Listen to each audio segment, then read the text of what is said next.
Would you like to come and lead us in prayer? For sure. Let's pray. Our Heavenly Father, we thank you for this day that you have made. It is a beautiful day and we rejoice and we are glad in it. We thank you for the opportunity to be a part of the business of the county. We ask that you bless all those who are deciding, and that every decision will come from you, and that you will guide the hands today, because Lord, it is all your business.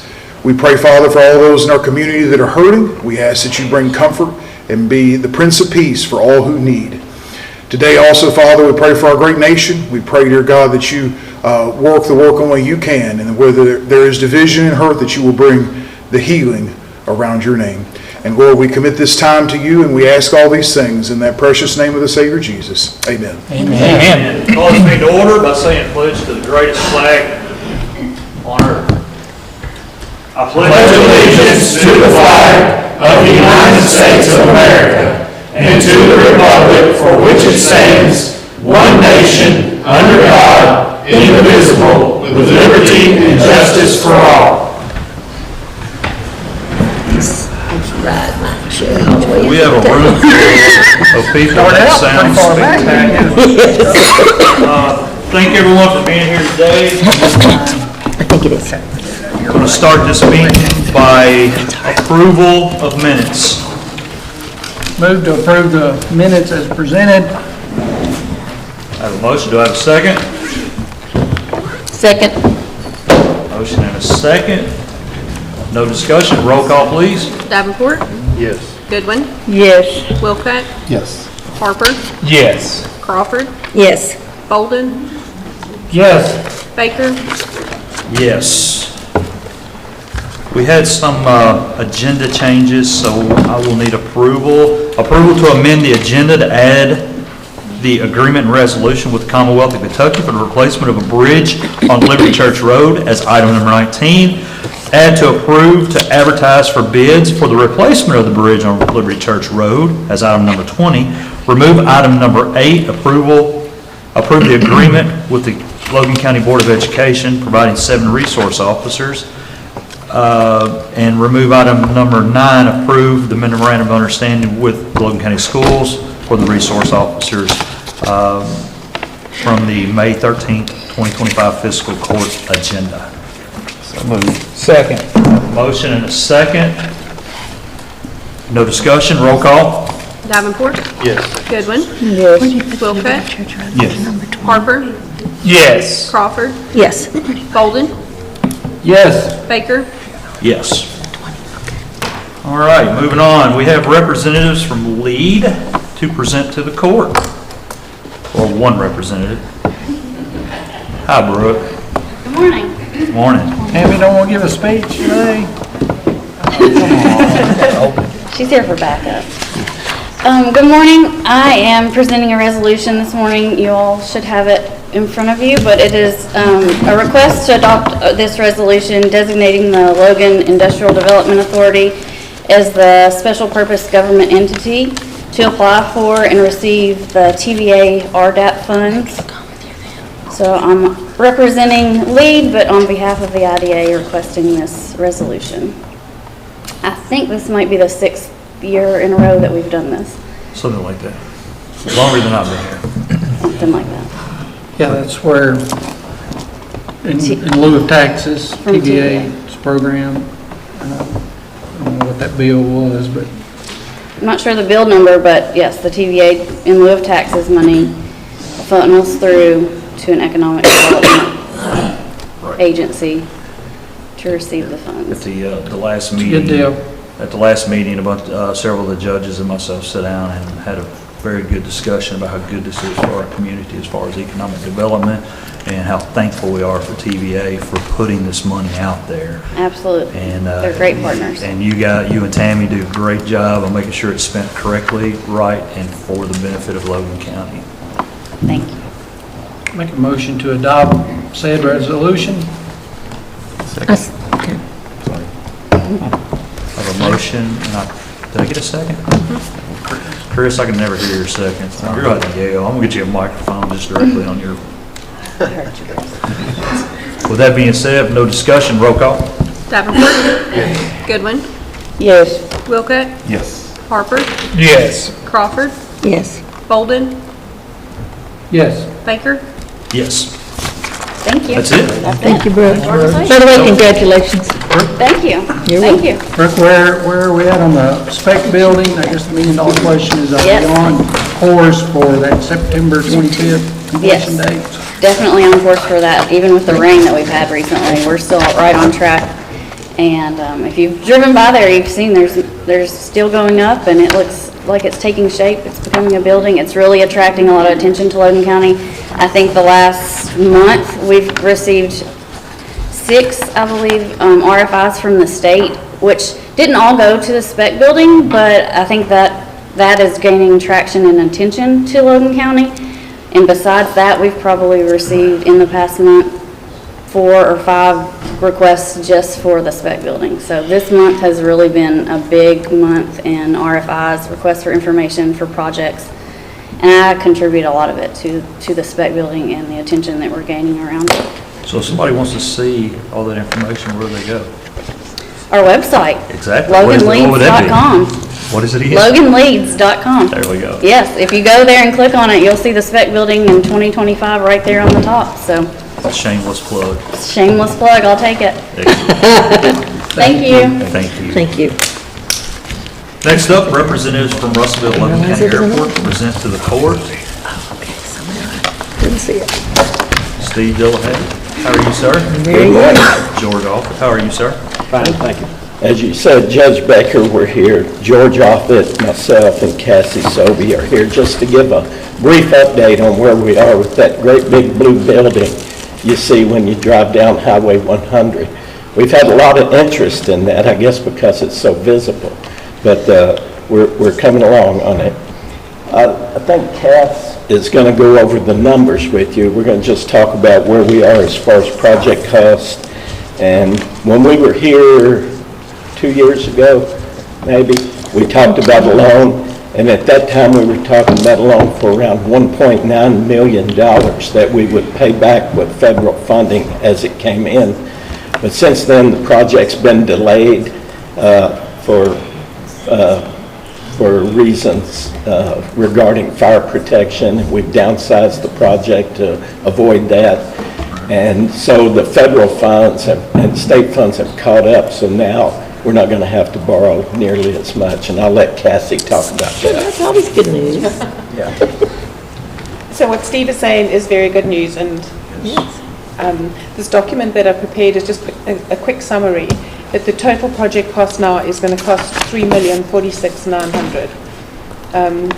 As Steve said, we had to downgrade the size of the hangar, unfortunately, from 15,000 square foot to 12,000 square foot because of the fire suppressant obligation.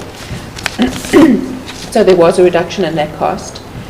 So the federal funds that we're going to receive is 40.4% of the total funds. The state is 41%. The cities matched 1.2% and the county 1.2%. So there's still quite a big portion that the airport's picking up, and we are able to pick up, which is a first, I believe, for us, of $491,210. So we're picking up 16.1% of the project costs. And on the funding, because the funding is now available for the years 22, 23, we're only having to loan years 25 and 26, which comes up to $332,000, although we've requested a loan of $350,000 just in case there's a shortfall. And then the 22, let me try that in English. 25 grants will come through at the end of this year.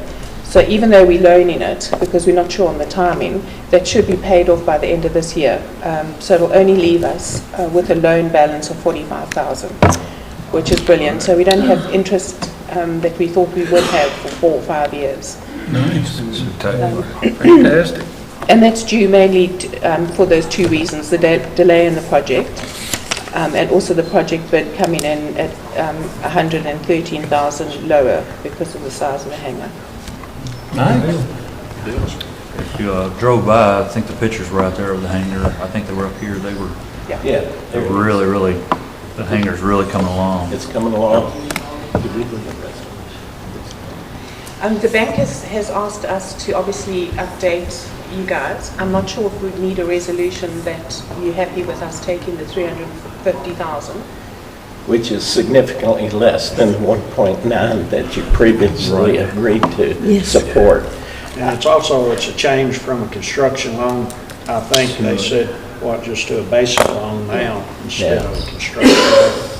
I don't think we need any more documentation, but. I tell you what, let me research that, and if we do, we can do it at We'll next court talk meeting. to Daniel at the Yeah. bank and verify that. Yes, we'll verify, and then if we need a resolution, we will do it next court meeting. Okay. To do that. With the change in the money, with it coming lower, we shouldn't have to, but Sure. let's verify. Okay. And they're holding that interest rate of 5.25 to us as well. Good news. Steve, will y'all be renting space in this as far as like for storage of planes, or will one entity rent this entire? Right now, we've got one entity, Romeo Bravo Aviation, which he doesn't own all the aircraft, but he manages the aircraft for co-owners.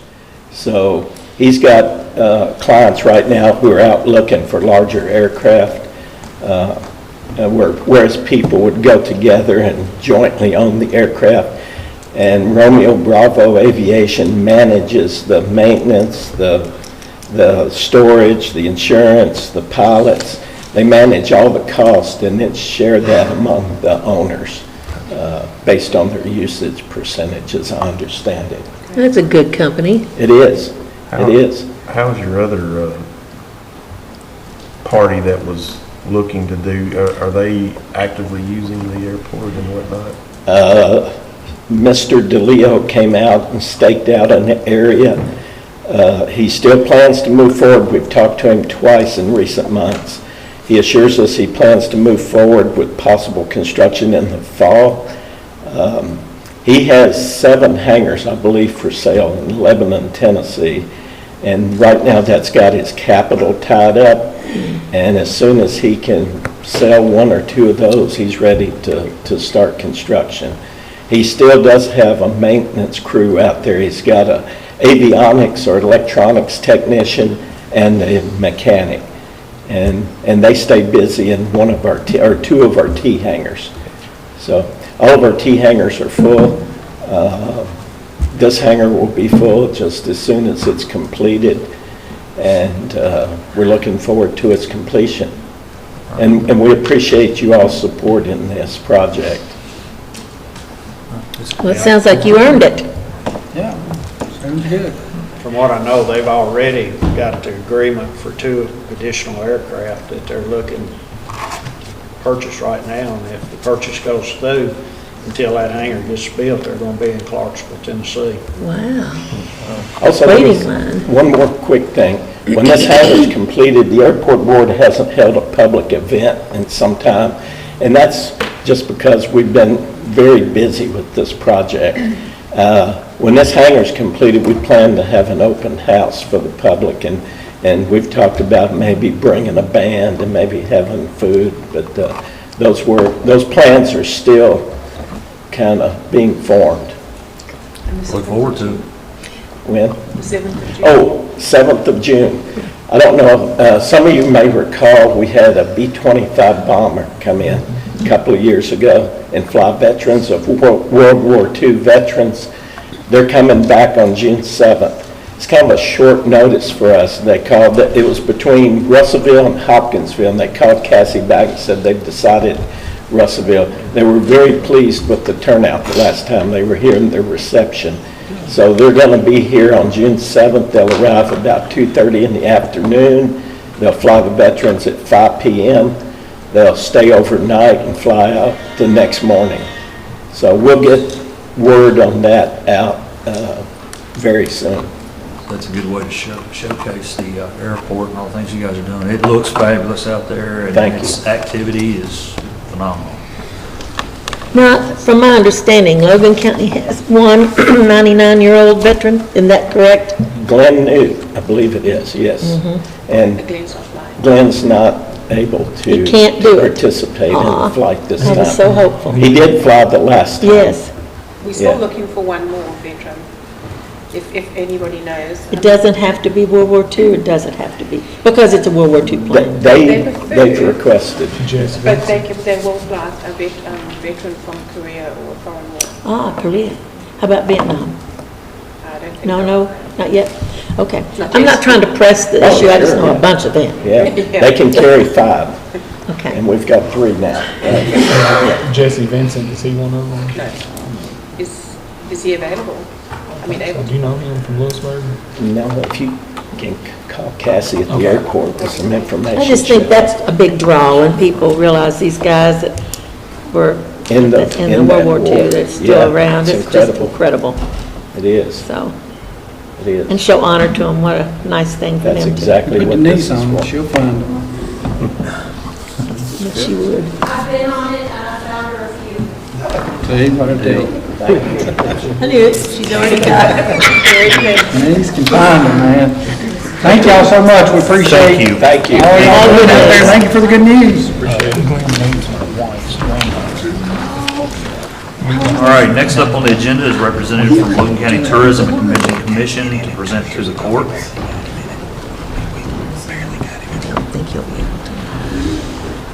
Good morning. Good morning, Court. How are you all? Good. How are you? I just want to tell y'all we are in our new Logan County Tourism Visitor Center now on 215 North Main Street, and we'd love to invite y'all anytime you get a chance to come by and see us there. We hope to have a 25th year anniversary and open house celebration sometime maybe like in July, but I'll send out some invitations when that comes around. We will be going to State Fair this year. I've sent you all, I think you should have a thing in your packet there about it. So we're inviting each one of you to, if you have a chance and want to take a day to go work the booth, we'd love to have you.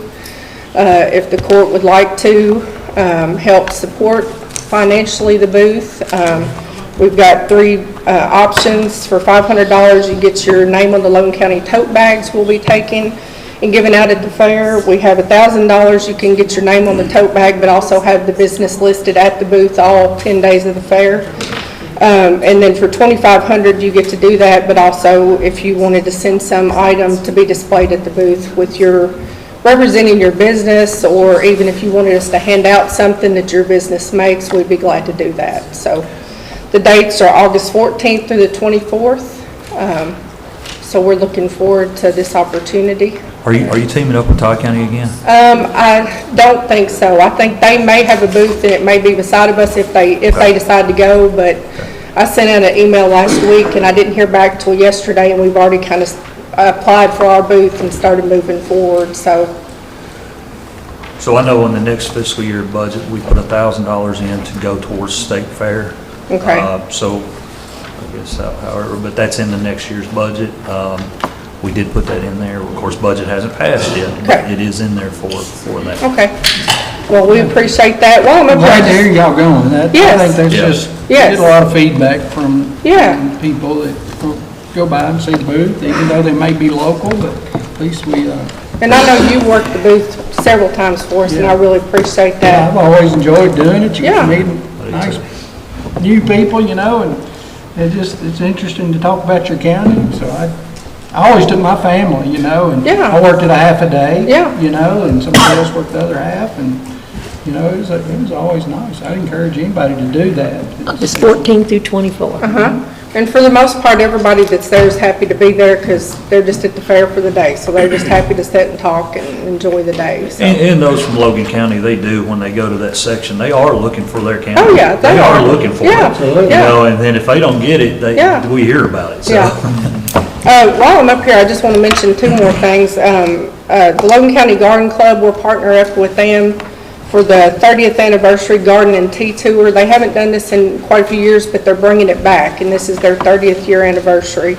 So that's Saturday, June 14th from 11 to 3, and I will be selling tickets in my office if anybody would like to purchase one. I think that'll be a really good event. We're hoping to help bring them back July this what? year. It will be June the 14th from 11 to 3. There are 4 gardens on that tour. Okay.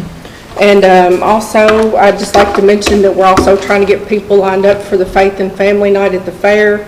If your church would be interested in signing up, or if you know a family-friendly business that would like to set up that day, please have them reach out and get on our list. Just have them call me and I'll put them on there, so. But thank you all. Did you get a chance to talk to the airport?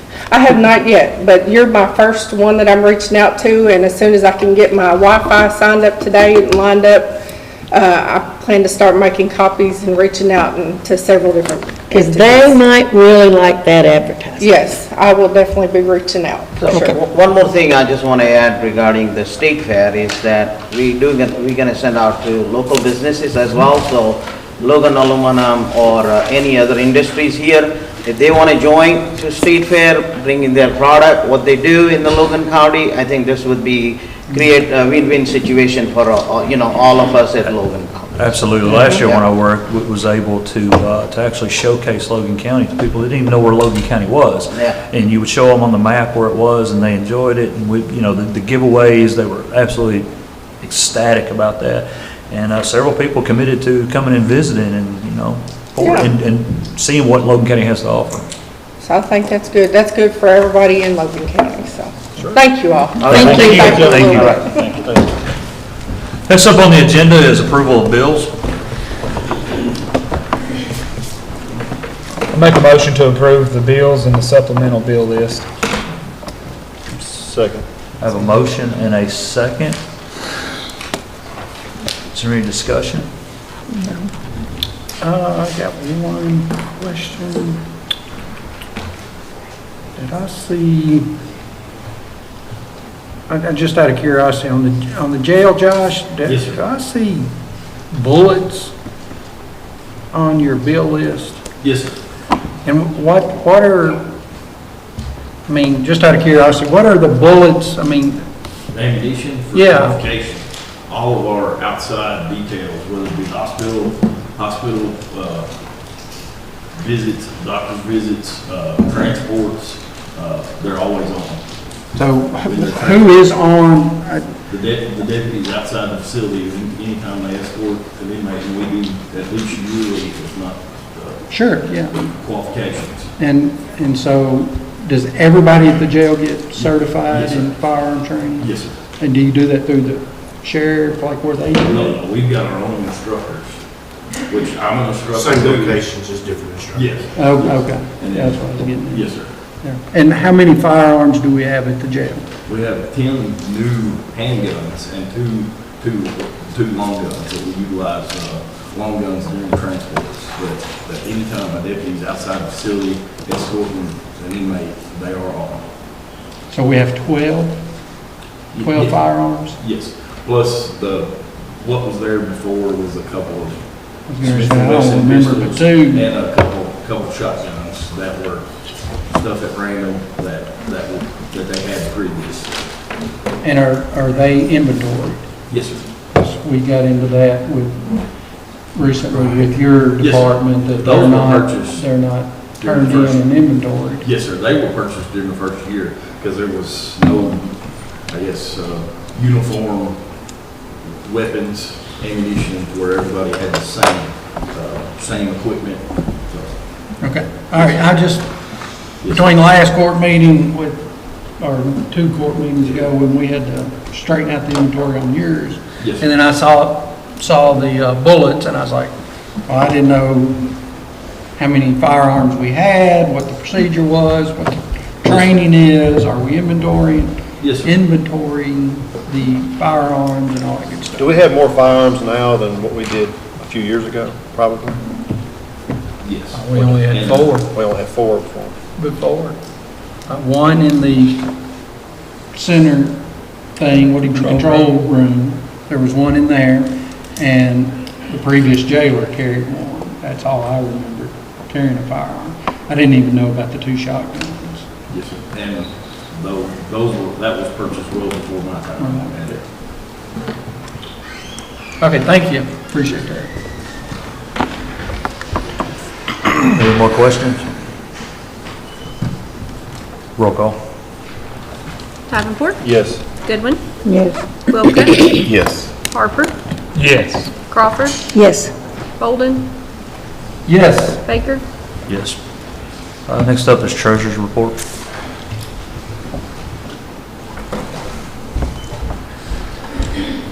Did we have supplemental bill list on that approval as well? Yes, sir.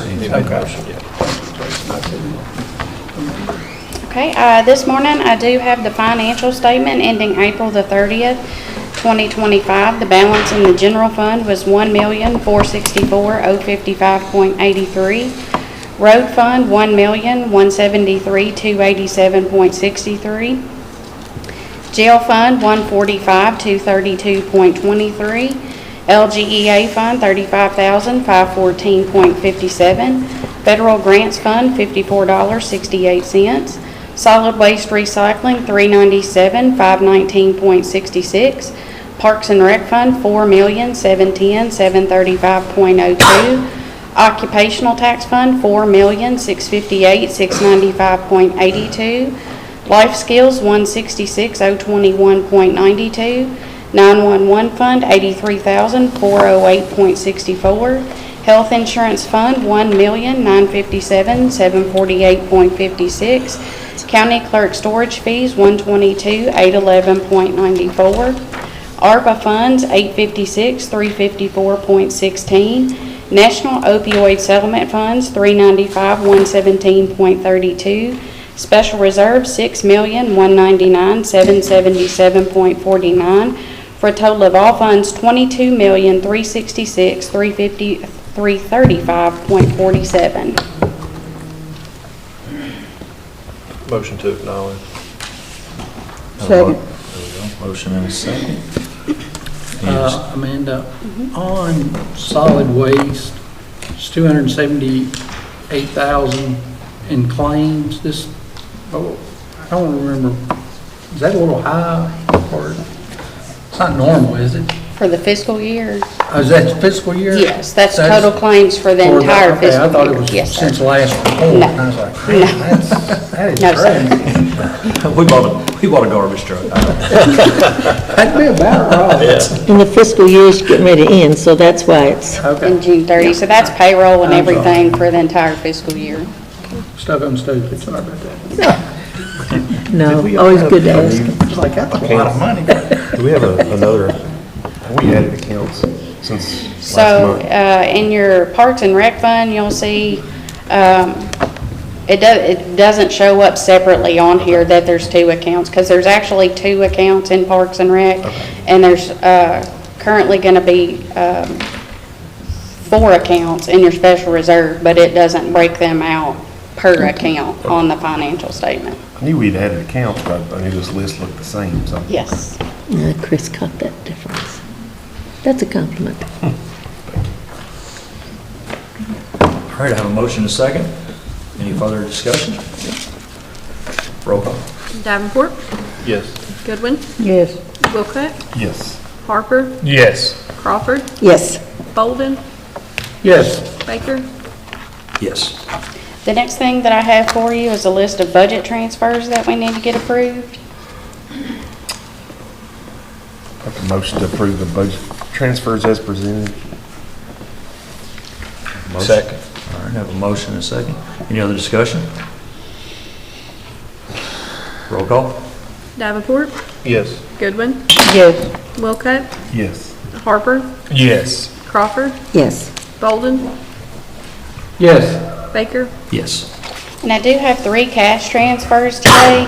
We need to transfer $100,000 from the occupational net profits tax fund to the jail fund. So moved. Second. Motion second. Roll call. Davenport, Yes. Goodwin, Yes. Wilcutt, Yes. Harper, Yes. Crawford, Yes. Bolden, Yes. Baker. Yes. We need to transfer $10,000 from the occupational net profits tax fund to the LGEA fund. So moved. Second. Motion second. Discussion? Roll call. Davenport, Yes. Goodwin, Yes. Wilcutt, Yes. Harper, Yes. Crawford, Yes. Bolden, Yes. Baker. Yes. And we did get that second, or the account open at Independence Bank to separate the revenue loss. So today I need to transfer $1,611,294.28 from the special reserve fund to the revenue loss fund. So moved. Second. Motion second. Roll call. Davenport, Yes. Goodwin, Yes. Wilcutt, Yes. Harper, Yes. Crawford, Yes. Bolden, Yes. Baker. Yes. That's all I have for you. Thank you very much. Next up is road work request, District 1. District 1, we and I talked about J.R. Williams, broken pavement, some of the stuff going on there, and then those other drainage things we talked about off of Newtown. Other than that, continue maintenance, still no word about Flex? Is any word on Flex? Okay. Thank you, man. Appreciate everything. Continue maintenance. District 2. Maybe I gotta get with you about Wellsland Road entrance again. And, on Barren Plains Road, right there at the bridge, on the north side of the bridge, there's a culvert there, and it's washed out, and it's right at the edge of the road. Somebody's gonna run off in it and tear their vehicle up. And, I appreciate everything. Thank you. District 3. I put on here, Pee Wee, obviously, I want to thank you for prepping the roads for paving, and I did ride by and see those that have paved and those that were about to be paved. And Judge, I guess I mentioned this to you. Do you need to be the one, I guess, to respond as far as a dollar figure to solar? I know Pee Wee's working on his list, and I've given you that list as far as Yeah, the so as soon overlay. as Pee Wee gets me that list, I'll respond to them. So you're gonna, I just want to make sure you're doing it, not me. And I'll probably reach out to Scotty's to go out there and give them their own individual bid Okay. to replace, to repair that road. They emailed, I guess, last week inquiring if we had that ready, so I know Pee Wee slammed, but Yeah. whenever he gets that, I'll let you respond. I'll take care of it. Otherwise, thanks for all that you're doing. District 4, sorry, it comes after 3. I'm from Lewisburg, I can't. D. Morgan, I know y'all cleaned that tile out on D. Morgan Thompson School. We're probably gonna have to end up replacing that tile, because it's just solid full. I looked at it the other day, and every time it rains, which y'all cleaned it out 15 times, but it's gonna end up needing to be replaced. And then on Union Grove Road, where those 2 water fords are, if there's any way we can smooth that up somehow for the time being, because it's getting pretty rough, maybe with some cold mix or something, but other than that, appreciate everything you're doing. District 5. I want you to tell Scotty's that the road they put, the top they put on Sycamore, is the best I've seen in the county. I couldn't believe it. If they did that every time, I would sing their praises, but I'm gonna sing it for that one. Thank you very much, and I've already talked to you about everything, so thank you. That's it. District 6. Dead tree limb hanging across the road on Stonewall Drive, right across from 104. It's pretty high up too. I'm not sure, I've got a picture of it I can send to you, but it's over the road.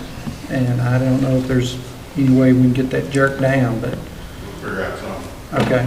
And continue maintenance. I appreciate everything. All right, with that being said, I need a motion to accept road work request. So moved. Second. Motion second. Roll call. Davenport, Yes. Goodwin, Yes. Wilcutt, Yes. Harper, Yes. Crawford, Yes.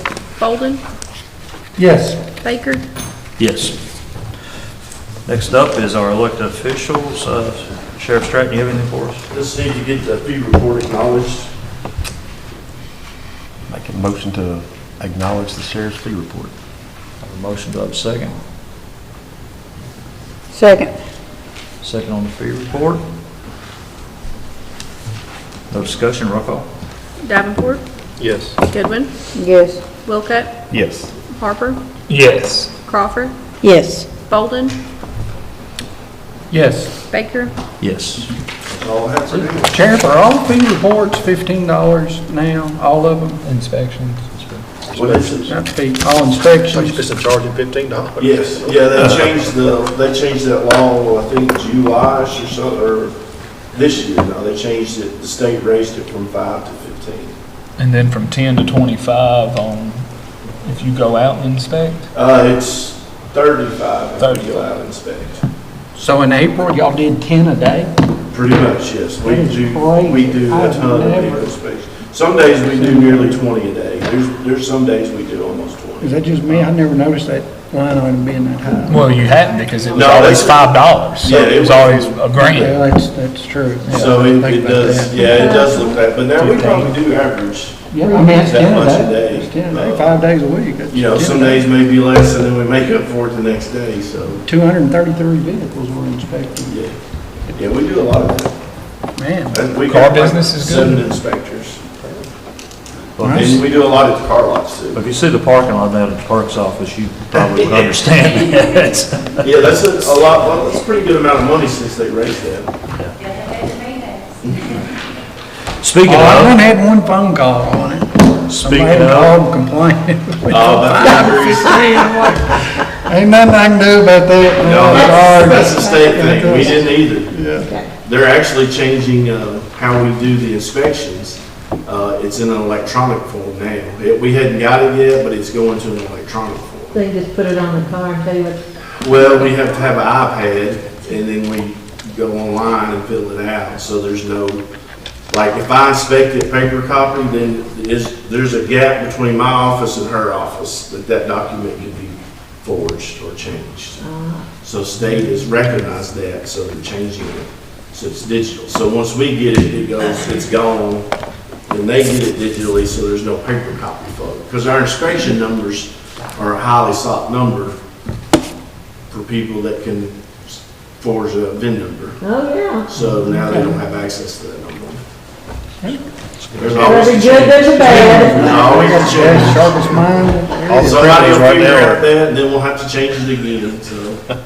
But that's what keeps us doing. Keeping ahead of bad guys. next up is Stacy Watkins, our clerk. Good morning, Stacy. Good morning. Thank y'all for having me. I have a fee report as well, like the sheriff did, that I need acknowledged for. Cost you $15. Okay. I want you to travel, so it's me 25 for me. I'll make a motion to acknowledge the Logan County Clerk's fee report. Second. Motion second. Roll call. Davenport? Yes. Goodwin? Yes. Wilco? Harper? Yes. Crawford? Yes. Bolden? Yes. Baker? Yes. Okay, I was hoping we could open up a discussion about flooring for my office. I hope I can articulate this. I'm scared to death. I'm always scared to ask y'all for anything. Okay, so, So intimidating. Why can't everybody else be that way? I am shaking. Okay. We would like new flooring. I don't know if all of you know, but we've had issues with a leak because we are a cold joint. Our concrete hits straight to a concrete foundation. It is something that we're going to try to maintain every other year if I can figure out how to do it. If not, I think Toomey's maintenance guys are going to attempt to help me. Sheriff, I need to get behind that locked gate back there, that fence. Okay, is it you? I'll come to you. So basically, we've got this problem, and it may be an ongoing problem, but we have reached out to 3 different places to get quotes and took, all their recommendation. I do think putting down a vinyl plank of some sort, or maybe the glue down, is going to be best. We can get it dried up real quick if it is leaking.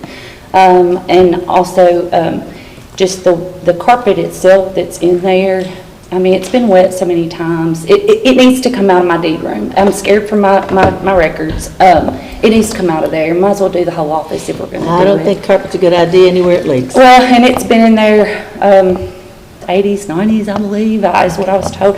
So what I have for you today, since I just want to open the discussion up, I didn't get one until this morning, or I would have asked Olivia to scan that in for y'all, and it's very messy. I'm sorry.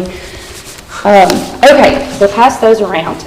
the thing I kind of wanted to just get in y'all's mind and see what y'all thought. I have enough in my budget to purchase the flooring out of this year's budget, and then that way I'm not asking for so much out of next year's budget. And I think you'll see that I can look on with you. later on, if there's another office that would like to have flooring as well, maybe we can go in together and do There we go, something. Thomas. I'll look on with Jason. I think it's a good idea. The floors in there. I'm sorry, it's crazy. Oh. They're not all stapled the same. I was in a huge hurry trying to get those together for you. And I can try to get them scanned in so you can look at them online too, or on your iPad, sorry. I kind of like the Williams one, just personal reasons. I don't want to say a whole lot, but I think that the reason the rustful paint and floor is a good price, but he was very honest, and I believe that he's going out of business. So with this wanting to break that up into the two budget cycles, I just don't know that it's a good idea to go with him. He does have the inventory, but I'm afraid he won't be around to get it installed. So, and I personally did like the Williams one the best. That was mine, but of course we'll do whatever I think is best. I think they've done quite a bit through the county. Don't have to decide today. I did just want to kind of get your idea and your approval to order it once we do make a decision, and then we'll hold on to it. I'll store it until we can get it back or get it installed. Thank y'all. Stop looking at it. Okay, bye. I can speak on the one thing. I think, Russell Paint and Flooring is closing their storefront, but he's still going to do some operating out of his warehouse. Fantastic, okay. So that could be something to think about. That was a big factor too. But if any of y'all have any questions, flooring is not my forte, so please feel free to call them and have them explain, because I'm not real sure I understand Thompson's bid. I got with the girl, you'll see my writing on it. I subtracted, down here, I believe the bid is for $24,607, but please call and verify that. It was so confusing for me. But stop looking at it, we'll talk about it later. Is there any, I don't think she should have full wet carpet. is there any action the court wants to take on this right now? Well, I mean, is there any avenue we can take without having her, I mean, we won't have to wait till the next fiscal year? Can we go ahead and do it now? I mean, start the process now, or? I would love to. That way I can purchase the material out of this fiscal year budget. Then next year, all I'm asking for is install. I don't see a reason why we should have to wait. And I have the money in my budget this year for part of it, and that way I'm not asking for so much on the that next room year. is old and musty. Just do it. Approve, Did you have something to tell us? I see no legal reason you couldn't do that. You know, go ahead and start it, just break it up out. Up to 20 grand? Yeah. That'd probably be a good idea, Chris. Why don't you Well, make a to do that, you motion knocked to out two. So you might. It's a real good idea. Make that motion, Chris. Up to 25, I guess. 24. That covers them all. Is that financially, is that acceptable as far as the budget? I think Yes, I mean, I don't see any reason why we couldn't. Maybe looking this way? Well, no, I didn't look at this. I don't know, what do you have in the budget this year? I don't know your balance this I've year. got 10,000 in there that I can work with, and I also have quite a bit left over in another office, not office supplies, but office equipment that did not get used at all. So, I mean, I can do a budget transfer line to line without really affecting my overall budget, if that's okay. And question, can you take from your dock storage fees Not for this. to do that? No, you cannot use it for any, what's it called, capital project. investments, and capital improvements. Capital improvements, is that what it's called? Can we charge that account rent? So you've got, I mean, how do you get the money used? I mean, Like when we need to buy a new plat printer, when I have to go in and digitize from 60 prior. Okay. I don't know if there'll be grant money for that. what are you using your office equipment line item for? I don't really have anything right now that I need it for. What's in that, Judge? 10 grand. 10 grand. Yeah, that's what it was. 10 grand in the other one? And then I There's still like have about 7 grand seven in office supplies. in office supplies, so. It's gonna cover. a big Maintenance, go chunk look of at it. building 5,300. maintenance. I think there's plenty of maintenance too when you do that, and the equipment, I got more than enough to go ahead and purchase it. So what I need is an approval to purchase the flooring this budget cycle. Then I would come back and ask for approval to install next budget cycle. Is that okay with y'all? Either that or. I wouldn't do that, I would just approve the whole thing, and you make the purchase in Okay, June and schedule a July installation. that's what I was Rather than hoping us for. make it happen. And that way, That yeah. work for you, Amanda? And then we won't get the invoice for it till after it's already installed. So that we, could we pay it out of the two You just want to make sure you get an invoice for the material. material? Yes, sir. Yeah, that's, I Yes. think that's the reason she was going to go ahead and Yes, purchase that's it why I was trying now to go and ahead and get install this But later. you don't want two different contracts, you No. don't want to store the material, just make an agreement Okay. with whoever you're going with. and- Yes, sir. And tell them you want to purchase it in Okay. June. Yes, sir. Receive the bill before our second meeting in June, Yes, sir. and tell them you want a July install, Okay. or All right. after July install. Okay. You don't want to take possession of the material, it's in your way. Well, it'd be down there at my election building, since we don't have an election this year. I mean, it'd be okay, but I'd rather not do that. But if I need to for the fact of legal reasons, I would. Harm in that. Right. Buy now, Do we want to go install ahead and can we go ahead and make a motion and get it approved today? You want me to Yeah, come back let's and do we'll it. talk? Let's- You're okay with it? So Russellville Paint and Flooring don't have, I don't see where they've got the removal for labor. Yeah, some of them have moving furniture, Oh. reinstalling toilets. And like, Williams has take up all the carpet. $2,500 to move furniture on the second bid. Okay. So, I mean, your second bid, or the middle bid's the best if you can get If I inmates. can get the inmates to go ahead and rip it all out, I can get that amount taken off of the bid there for Williams. $3,600 to move furniture and take up old carpet.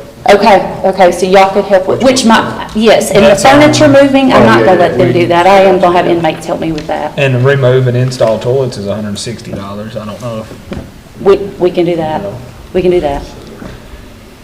You gonna do Not personally, no, but, And like they'll remove the baseboards yes. and stuff Which like I that. think the inmates, if they're able to, they can help me. I just don't wanna completely count on them. That's why I went ahead and got, Sure. The installation will be the company, but Inmates can pull up the So order. let's move, yeah.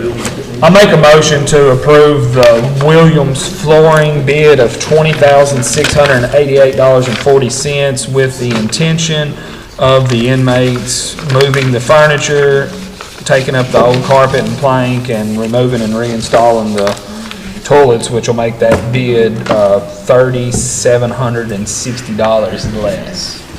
Second. I have a motion and a second. You okay with that? Yes. Mr. Tooman? thank you.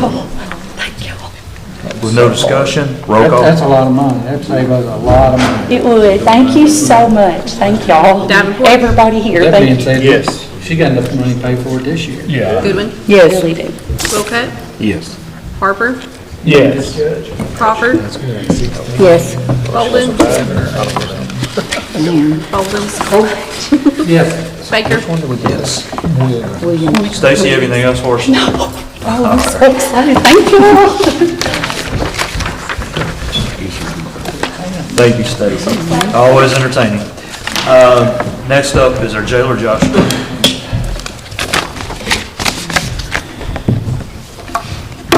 Good morning. Good morning. As of this morning, our count, 71 county, 52 state, 25 on our state side, and holding 2 for out-of-county pickup for 125. And to try to, there's been a lot of releases, intakes of releases, just to kind of give you some numbers. Since the last court meeting, when that come up about our numbers, in 21 days, we have booked in 117 people. We have released 122 people. So it's a give and take.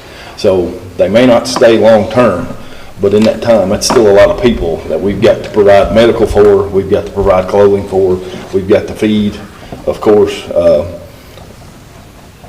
provide clothing, washing clothes. That, again, they may not stay long-term, more than a few days, depending on their charges and their history. They're released, fairly quick, depending on, but again, we do take in a lot and house for even a short period of time. But I just kind of wanted to give you some numbers since the last court meeting. But today, I wanted to bring up, unfortunately, we had one of our units that has been kind of a headache. It's been a constant struggle with PSK trying to work on it, keep it fixed. But we had one of our units go down yesterday morning. We called them out to look at it. They've kind of parted and patched it as long as they can. It's been a couple years ago, according to Brady, the heat exchanger went out. They've been trying to keep it going, but it's toast. But the whole unit's beyond repair at this point. It was replaced after the building opened in 2000. He said he thought originally it was an original unit, but it was replaced around 2008. So it's 17 years old. I guess its average lifespan, 15 to 20, maybe 25, depending on the quality of the unit, the brand. And it's 17 years old, yes. But it is out. We reached out to some other companies for bids. They're so backed up where it's getting warmer. Everybody's doing service work with their ACs and stuff, and having where summer's getting into swing. They could be a week or 2 weeks out to come and look at it. However, they did reach out to their parts supplier.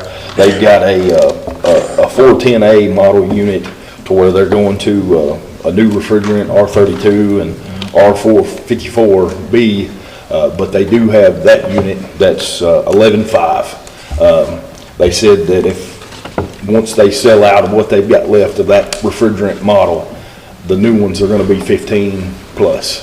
But I wanted to let the court know of that. What do you have in your building maintenance line item? No. Well, that's gone. It's from some expenses from last budget cycle that didn't get taken out till this one. But there is money in other places that I could pull this from. Not a problem. So you can pull this from your own funds? Yes. But there's the quote for the unit from them. Again, we reached out to 2 or 3 other vendors. It's PSK that's got our contract. We reached out to at least 3 other companies, and they were going to be, like I said, at least a week out or more because they're so busy. But PSK responded quickly, as always, and come out, diagnosed, and give us an assessment yesterday. And then I got the rundown from Brady yesterday afternoon. So, but it's getting warmer. It heats up pretty quick in there, and trying to keep everybody, climate controlled. That keeps morale where it should be and cuts down on issues. But trying to get that replaced as quick as we could, if possible. But that unit controls part of one of our women's sales, as well as some of the other offices in that area. Where last year there was 2 replaced. The one at the end of the county hallway at 143, and then the other women's sale. So those 2 were replaced last year. PSK's replaced the last several we had, Yes, sir. right? And is this the same brand as what Yes. they've been replacing? Yes, sir. It's the old model. Same? Yes. When does the new model go in? As soon as they sell out of what they've got of the 410 refrigerant models, they're going to the R32 or 454. But that's still compatible. It still works. It's still a good unit. It's just refrigerant changes in. So the half the leaks that I know that you have at the jail are a result Yes. of poor design curb adapters. Yes, and that was brought up in there, and that's listed in that quote for a new. So. Yeah, but it's a curb adapter. He's not replacing the curb. So Yes, sir. my suggestion would be to have a conversation with Brady Yes, sir. about what this curb adapter looks like. That big unit over, it's kind of right there in the center of the Yes, sir. area on the right-hand side. I mean, that's just the biggest mess of a curb adapter you've ever seen. It looks like a sieve, Yes, you sir. know, and addressing the new roof, we are going to recommend that some units be replaced along with the curbs. Yes, sir. I would like to see this one done that way as well, not a Absolutely. curb adapter, I will but a follow. new curb. Yes, sir. And it's gonna cost us a little more money, probably $3,500 more for a curb and the roofer to come in and roof around it. Make it work. But when the roof quote goes out, that is gonna be one less curb that you're having to put in Yes, the sir. roof price. You see what I'm saying? Yes, sir. If it was $300,000 to put a new roof on, and $3,500 of that is for a new curb and the labor to install it, that $3,500 now goes away because we've It'll already already done be it. there. Yep. Does that make sense? Yep. You need to stay away from curb adapters if all possible. Yes, sir.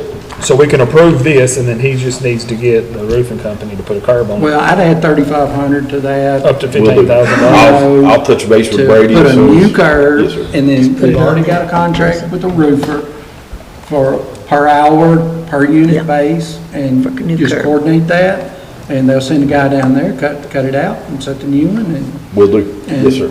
put it all in there neat. What if we approve it up to 15,000 and it's 16,000? He has to pay for 1,000 out of commissary or something? I don't understand Like- the Well, question. he's adding the curb.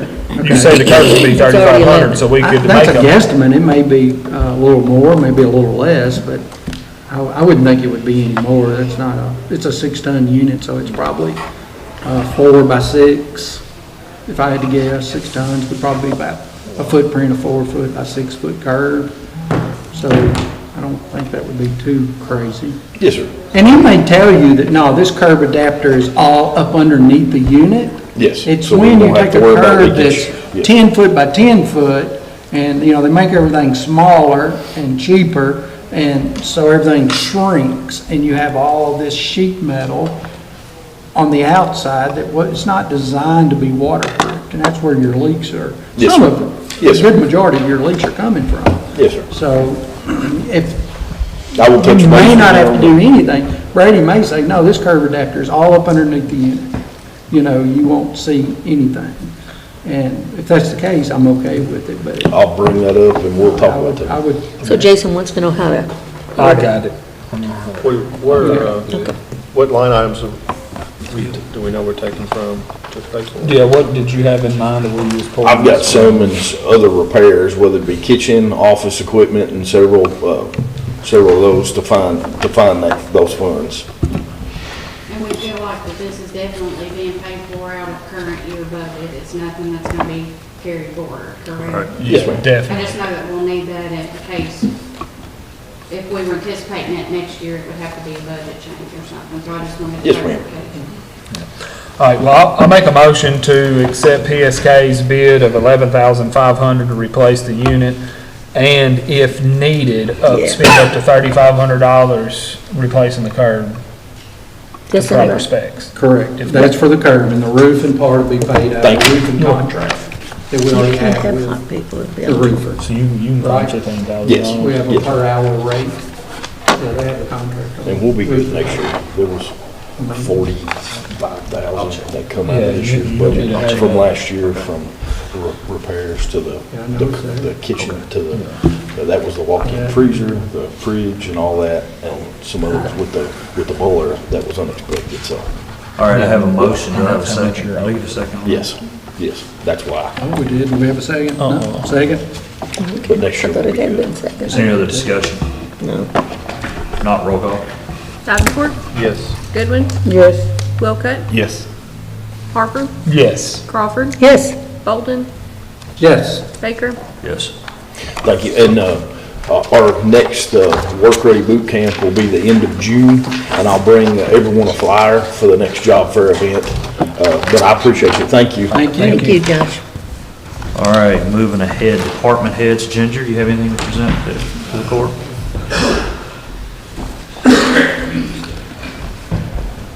Just wanted to make y'all aware, we have started on some of our new equipment. We got the consoles in last week, we've been testing them out. Chairs come in, we're still waiting on the consoles, and that'll be, or the furniture desk itself. And then we will be going live with the new consoles, and we're real excited about it. Y'all been testing, I went down there and looked, and it's really looking good, it's gonna be. Right now, it's a hot mess down there, because we have stuff everywhere, but it'll I get was trying to better. stay positive, though. Well, you know what, we're just rolling with it. I can't even get into my filing cabinets for all the equipment that's moved into my office right now. So, but It's a they're much, really gonna advance us, and it's. it's a much needed upgrade. Yes, it is. So when we get it all done, I hope y'all all come down and see us. When is the furniture supposed to be there? It should be in the next couple of weeks. We got the desks, or we got the chairs already. We've got them put together, but we're not sitting in the new chairs yet. We're not using them till we get anything. We put claw covers on the cat, because if he gets, we have a cat down there. Did y'all know that? No. It's a therapy cat. mascot. It's a therapy cat. That's a what? It's a therapy cat. And we've had him for a couple of years. He roams between our office and the sheriff's office. But we did put claw covers on him for the new furniture. Plus, the mice problem has gone down. Save no. He's just a big, fat, lazy cat. But Oh, look at Tyler's face, that was Just so don't get him to good. start answering the phone. no, he's angry sometimes. But if anybody has any questions for me, What's the cat's name? Theo. Theo? He's great. He's pretty. As long as we don't have a line item for cat food on it. No, we take care of the cat food. We take care of all of that deals. No cat food supplied, huh? He likes to go to the sheriff's office and go in his office and. Do they split the? You give him treats? Look at how. Hey, y'all don't fuss about him. He just roams. Apparently the therapy cat ain't working. Therapy's not working. All right. Thank you, y'all. Jennifer. So good. Next up, archives. Denise, do you have anything for us? Not today? Yeah. All right, thank you. Pee Wee, do you have road supervisor Pee Wee? Oh, he does. No. We don't spend enough money today, people. Did you drive that tractor? Is that what you're driving around? Looking good out there. Practicing Amish thing. No, what I was wanting to bring up, I think we may need to go in our road criteria for taking on roads. I've been out researching, I'm checking some of the roads. Some of the roads are probably ain't even but one a house. Well, I know they're taxpayers too, but that's still a bigger expense for the rest of everybody else to take it on one road like that. And there's several other little things that I go to look at, and I'm thinking, this is kind of behind time. Just maybe a meeting or something, and kind of, we need to freshen it up a little bit. Talking about the standards of the road. Standards of the road, what we take on, I mean, how we go about doing it, and Yeah, I agree. We can't actually take a road on that doesn't at least have two, so if we are taking them on just one, we need to know that, because that's a law outside of our. Well, I think it's some of the older roads that we're So taking. you're talking about one, potentially take them off? No, we're talking about changing our new criteria Yeah. for what we accept from this date, or from whatever date we pass this forward. No, I'm just saying that it's the law, it's got to be two, you couldn't put the houses, it's just one anyway, regardless of what. Yeah, we don't want to do anything less. I No, think we we're don't. wanting to do maybe a little, Just kind of an yeah, update just on kind of freshen it up a little bit. have over all time. roads that we take over, for instance, that don't have bus turnarounds. And, when you take the road over, there's no children involved. And then 10 years later, it's not but two houses back there, but one of the houses sold, now there is a kid. And they won't go back a 1,500, the schools won't go back a 1,500-foot driveway, but it isn't a driveway. And then you have- There's no turnaround. Some of these roads you take on, I've had that. these subdivisions, I've noticed we've had some flooding issues. If you take it on, then It's your fault. Issues that's of the right. county. The subdivision. This stuff and this, just something. Different issue as well, Yeah. though, because we're supposed to take them on when it's a subdivision, so we need to work with the planning commission to make sure those Right. aren't being accepted by them when that issue exists. If that makes sense. Yes. We have more discretion when it's a non-subdivision road, but when it's a Right. subdivision road, there's I don't know how much urgency for us. subdivisions doesn't even follow anyway, to be honest with you, as far as. Correct. Yeah, so like I had drove, half-acre lots. it's Jamie's now, but I had clematis forever, and I didn't take it on. It was part of a plotted subdivision, but it flooded. Ginger's mom's house would flood, the houses in the corner there at the end of that road would flood, and, you know, it was a plotted subdivision, but again, the developer wouldn't do anything about relieving these flood issues. No, And I man. mean, That's we why- know what's gonna happen to the road. It's gonna deteriorate. I 100% agree, but that's why when this came up in early 2020s, we talked about it's important for Paul at the time, making sure that he goes on and points these things out and make sure that the roads aren't accepted by the subdivision, by that group, because that law does put pressure on us to accept them once it's going to do all of that. So. Agreed. And I don't have any issues out of them, but you know, we have all these houses that aren't going through a subdivision, they're taking road frontage. And there's, you know, lot, and they don't go before a subdivision. And we have full discretion over those, so that's where it's definitely a good idea with that. Now, Judge, I agree with Pee Wee, if we could put maybe a team together to look at that. I 100% agree with that, and I will discuss and see if I can get two or three of you to be part of that.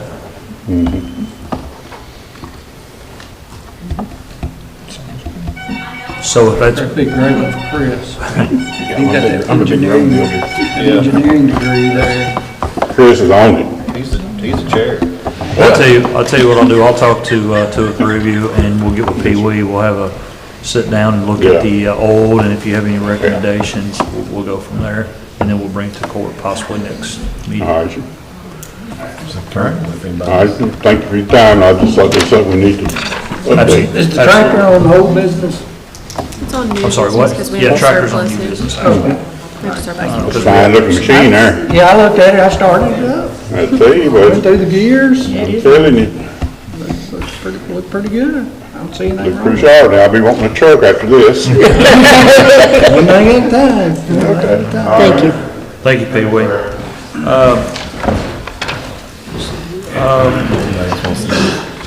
EMS, do you guys have anything? All right, thank you, sir. Animal shelter, Eric. How you doing, Eric? Good morning. Good morning. Morning. I just have our April numbers.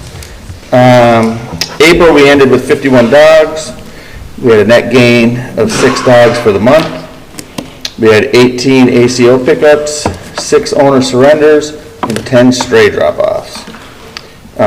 We had 12 adoptions, 11 transferred to other facilities, 4 owner pickups, and then we had 3 euthanized. Average daily dogs at the shelter is 53. Our yearly totals are 174 dogs have been brought in so far, with 166 dogs leaving. That's 91, with 91 adoptions. Animals at the facility to date is 54. And that's all I have.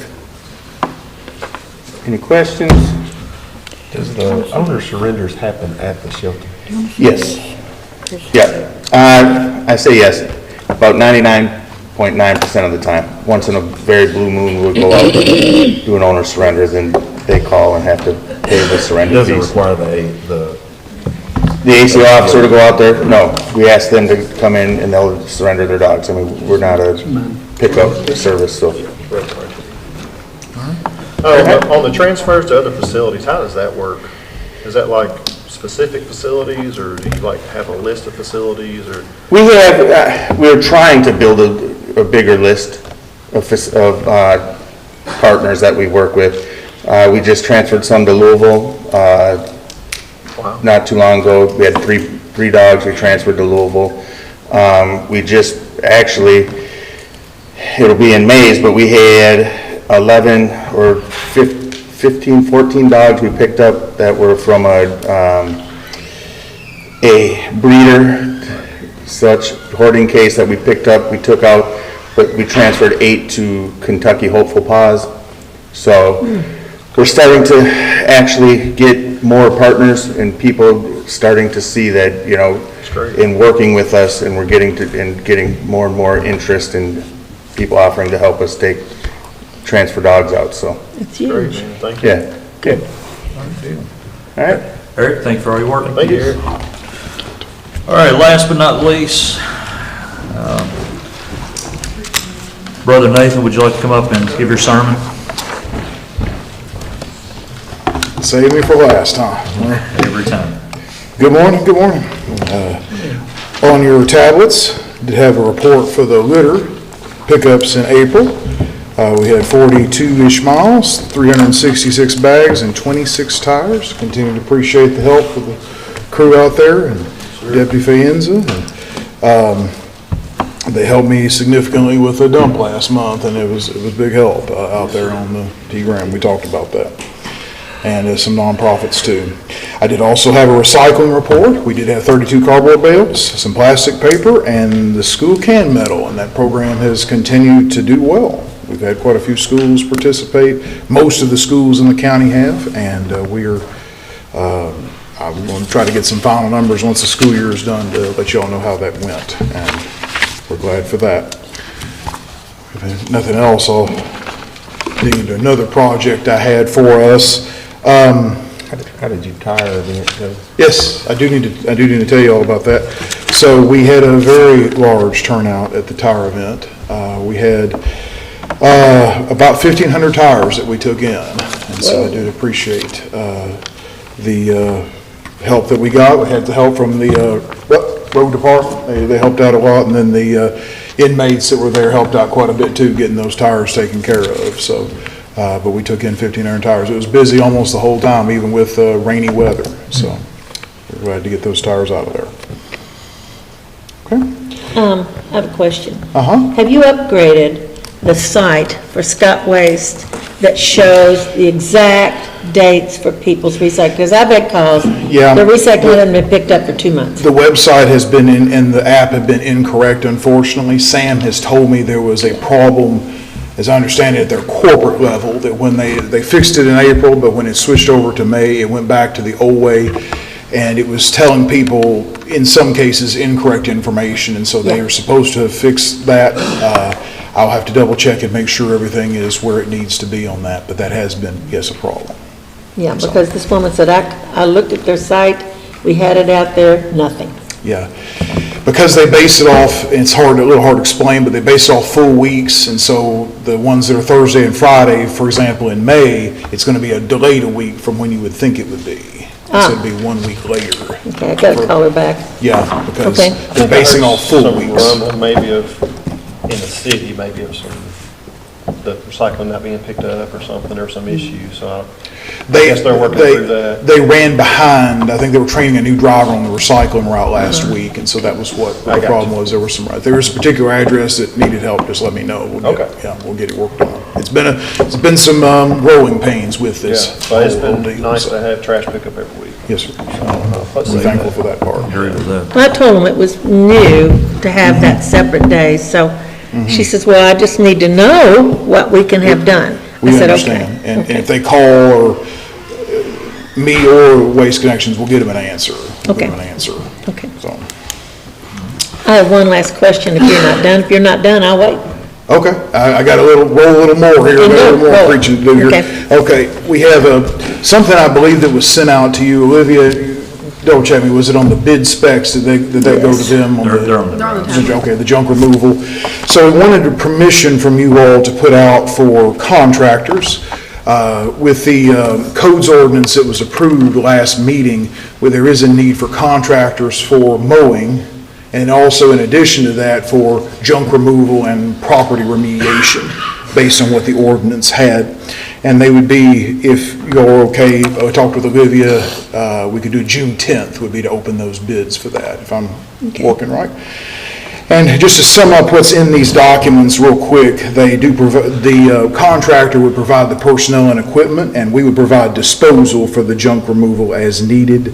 It was recommended to me to do it based off an hourly charge for the work they do, but with a minimum charge per property. If it was like a smaller job, that they would need to have a minimum charge for that. And so that would be what I put in there as a recommendation. And the idea would be to have this through the end of the year to renew if both parties are okay with that. So I just wanted to put that out and see what you all thought. Put it out for bid. I mean, as I told Nathan the other day, I hope we never have to use them. I mean, it's basically, Yeah, absolutely. it's on, Just it's in on case. call Yeah. basis. Yeah, and I did want to mention what he just said. It is on call. It's not like a regular thing. They've got to come to me first for permission. There's not gonna be a ton of it to do anyway with this, with the guidelines that are on the ordinance is so lenient. I mean, it's not gonna be a lot that can be done anyway, so. There'll be some, but, yeah, I mean, you just need us to make a motion to put that out Make a bid motion to separately? advertise for bids. Separately, or? Together? Probably, I think we probably roll, separate. I think we roll them both together. Roll them both together. No? I would do it separate. I would do it separate. Boss says do the same. Just go ahead. Make a motion to put out for bid, contract truck removal and proper remediation for the code enforcement project. I don't know what to call it. Second. I have a motion and a second. Roll call? Davenport, Yes. Goodwin, Yes. Wilcutt, Yes. Harper, Yes. Crawford, Yes. Bolden, Yes. Baker. Yes. I'll need a motion for the mowing. So moved. Second. Roll call? Davenport, Yes. Goodwin, Yes. Wilcutt, Yes. Harper, Yes. Crawford, Yes. Bolden, Yes. Baker. Yes. Thank you all, and we'll be working on that to put the word out. We'd like to have good bidders for sure, so we get good contractors. One other item I wanted to mention about the codes ordinance, Judge Baker and the court and myself are working to try to find, good, fair codes board members. And not necessarily, an easier task, but we're working on it. We'll see what we can come up with to find a good code board. And the hope is in the coming weeks to get this set up as soon as possible, as soon as we can, but we definitely want to get a code board rolling on that. I want to switch gears here, if good, and the grants are actually going to, because of the busyness of this court, there's some grants to approve next meeting, but I wanted to go into a problem I have. You all may remember we applied for a household hazardous waste event grant, and with that coupled together with an e-scrap event, if y'all remember, we had one of those in the fall. It was successful. I am very upset, but there was a clerical error at the state that caused us to get about 2/3 of the amount that we asked for the household hazardous waste grant, and there's nothing they can do about it, is what I've been told. Like I said, I'm highly disappointed, but I wanted to go over just a quick plan with you all for how to do that. The idea was to fold the two together so we had the funds, but in this case, what we would do, because we have the less money, is to have less advertising, try to limit the items that cost more, and don't have an e-scrap component, and try to run a household hazardous waste event in the fall as we did before, but just without that. So it's not ideal at all, but to try to find a way to at least use the money that we've been given. The state had a clerical error and said, too bad. That is classic. Okay, well, it's not your fault, Nathan. So you're talking about taking out the e-scrap portion of it? How much stuff have you been getting on that, like? Oh, they're both in 2024, they both were well attended. How much money are we talking about? So the asking price in the grant was $18,500, something like that, and they gave us about $12,250. 2/3. Yeah. Well, let's come up, I like all your ideas except the last one, which was to cancel the e-scrap, and I'd say we take some money out of some solid waste funds to, it's not a lot of money, to make sure that program doesn't get lost. People ask me about that a lot. I do get calls about it. I did talk with Judge Baker that it might be hard to do that. Like you told somebody about the tractor tire. Yeah. Well, what we had discussed wasn't totally eliminating, it was just taking some of the items and kind of, forgive me if I'm, but I thought we was just talking about taking some of the items and limiting them. such as the TVs, I Oh, think like was the the big biggest TV. thing. Okay, I may have misunderstood. No, it's okay, it's okay. I apologize. There was a lot going on when you and I were talking. Will they charge $10 We had a lot to per, discuss. on those? Yeah, we And could, like we how could much- probably raise the price some to do that, That, or ask you more. almost, like how many TVs you get last year that were $10, I don't know how many you got last year. I have to double Have to check look, and You know, look to at see how we need to make up the money, but yeah, I It agree. was 50, Yeah. What do you have to know? and it was $10, it go about $500. Well, it would be good to let my vendors know what to do as soon as possible, but I mean, it's not today, it'd have to be today or anything like that, but. Yeah, I'd say let's do all we can, find some other ways to not lose that program. Okay. It's fine. Okay. All right, I will see what I can do to, see what we can do to cut back costs and some recommendations maybe they have and come back to y'all and just go with some ideas. Okay. There's one other thing I wanted to mention because it does come up later in the agenda, but with your permission, item number 17 here is a codes officer, and it doesn't say my name on it, so if you do wish to appoint another, I would probably do some Clerk Watkins jumping jacks here, if you choose to, but I'm under the assumption you will appoint me. I do appreciate your trust, and I'm humbled by the task, and my goal would be to show compassion to the accusers and the accused, and to move cautiously forward to make a cleaner county if y'all choose to appoint me. So if you have any questions, I'll be glad to work on it. Pretty decent speech, so. Yeah. Okay. So it's short, it's really short. You better win that election.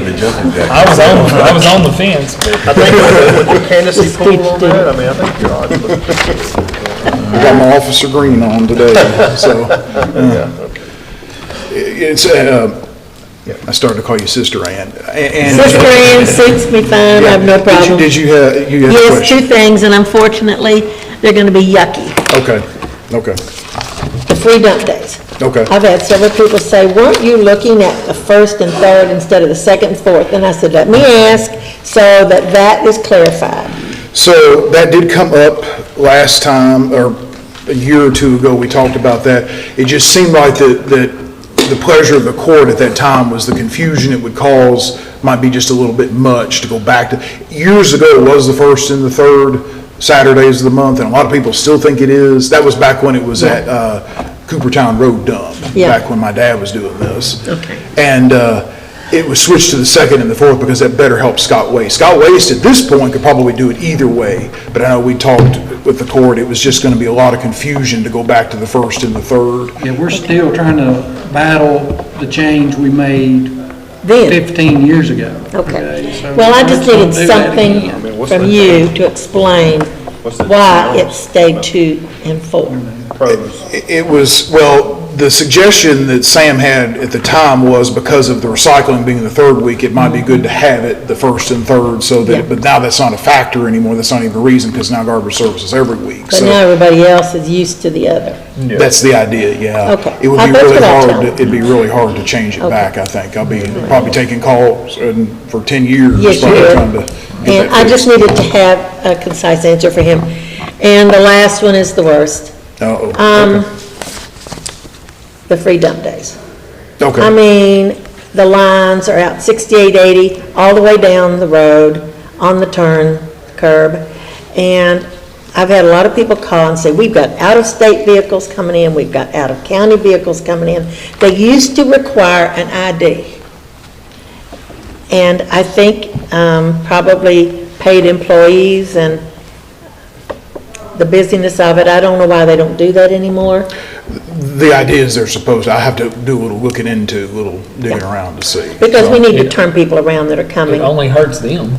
Well, I mean, I don't know, when they get to the line and they don't have they make money off of people that are not county, right? So- They may, but you ought to see the lines. Well, I know, I'm saying, once they get up there and try to get by, they may be getting charged. I mean, I guess Scott Waste ain't gonna wanna turn back.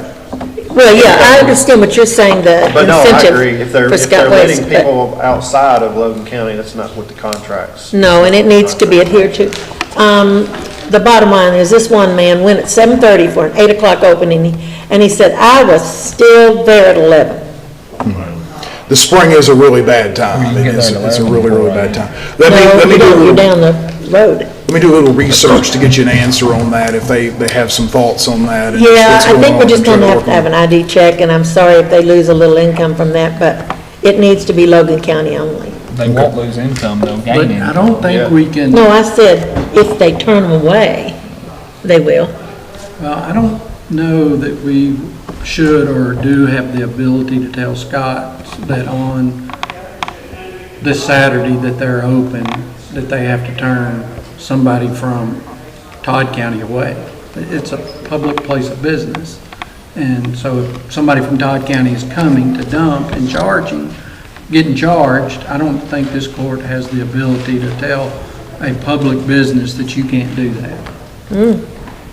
I guess what Ann is saying, I guess, It's a is that safety. people from Todd County are taking advantage of our freedom. I think that's what she's.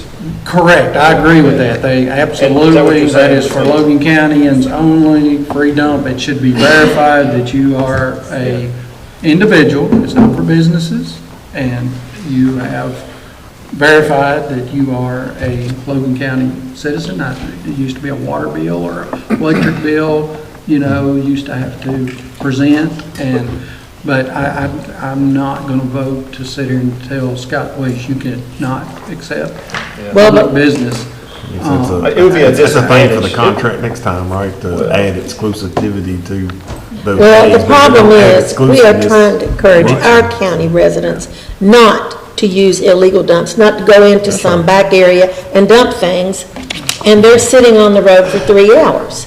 So if you want to open it up to Todd and Warren and everybody else and somebody in Tennessee, fine with me, if that's good for Scott, but it isn't good for Logan County.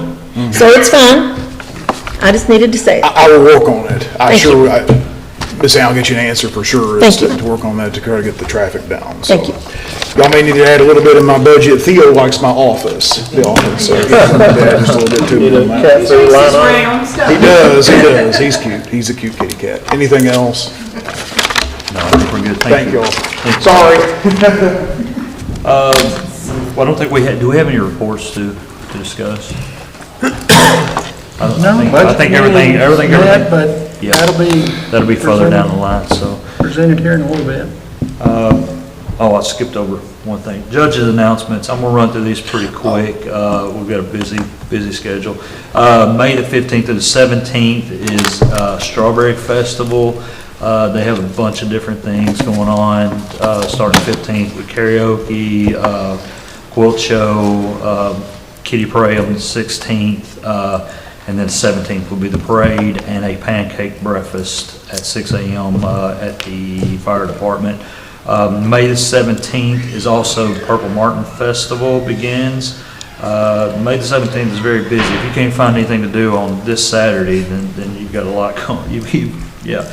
May 17th is the Logan County Antique Engine and Tractor Club Benefit Pool. It will be out at the Ag Extension Center, 255 John Paul Avenue. That's going to be one of the first pools at the new outdoor arena as long as weather is cooperating. May the 17th, Spay and Aid of Kentucky is holding a bake sale fundraiser at Walmart 8 to 12. May the 17th, Oak Heart Open Hands Food Pantry distribution, 717 South Lewisburg Road from 9 to 11. No idea or address required. Please not begin lining up early due to traffic in the area. The last thing I have is sitting over here to my left is Addison Conley. She is been our intern. Today is her last day. I just want to say thank you for all that you've done for us, and I know you're kind of turning red a little bit there. Sorry to embarrass you, didn't mean to, but she's done a wonderful job for us. Today's her last day. And I wish you well. She graduates here in a few weeks from high school, so thank you for your Tell work. us what you've enjoyed about working for county government. It's been really cool just seeing all the workings, like seeing just what goes on behind the scenes and just learning more about just like the packaging. Good, well, appreciate you taking an interest in that. And that's the whole purpose of us having a co-op student, is so that one student or two, or how many it works out to be, can have the advantage of learning what happens in county government, how it works, and the functions of it. We didn't get as much time as we wanted. I wanted to spend with her, working with her, but I think she picked up quite a bit. I think she has learned how to stuff envelopes for sure. So thank you once again. Thank you. Thank you. With that, moving on, let's move on to citizens' participation. Do I have anyone in the? One thing on Yes, the sir. announcements, Nathan, do you think they'll reschedule the fourth dump day since it's Memorial Weekend, or that won't? No, they don't usually, unless it falls around Christmas or something. they Okay. reschedule. All right, back to citizens' participation. Do we have anyone that would like to speak to the court? If not, before we move on to old business, let's take a quick 15-minute break. 15 minutes, this time, usually 5.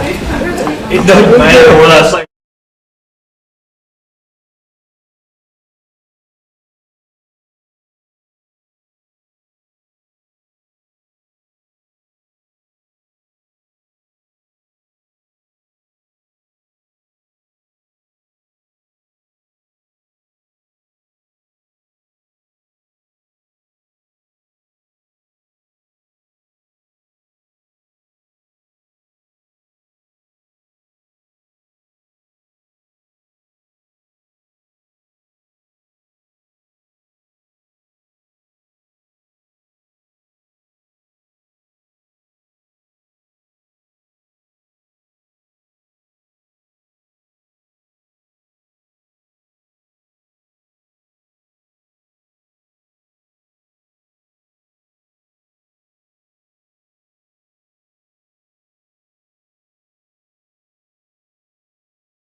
All right, welcome back, everyone. Y'all better rock and roll.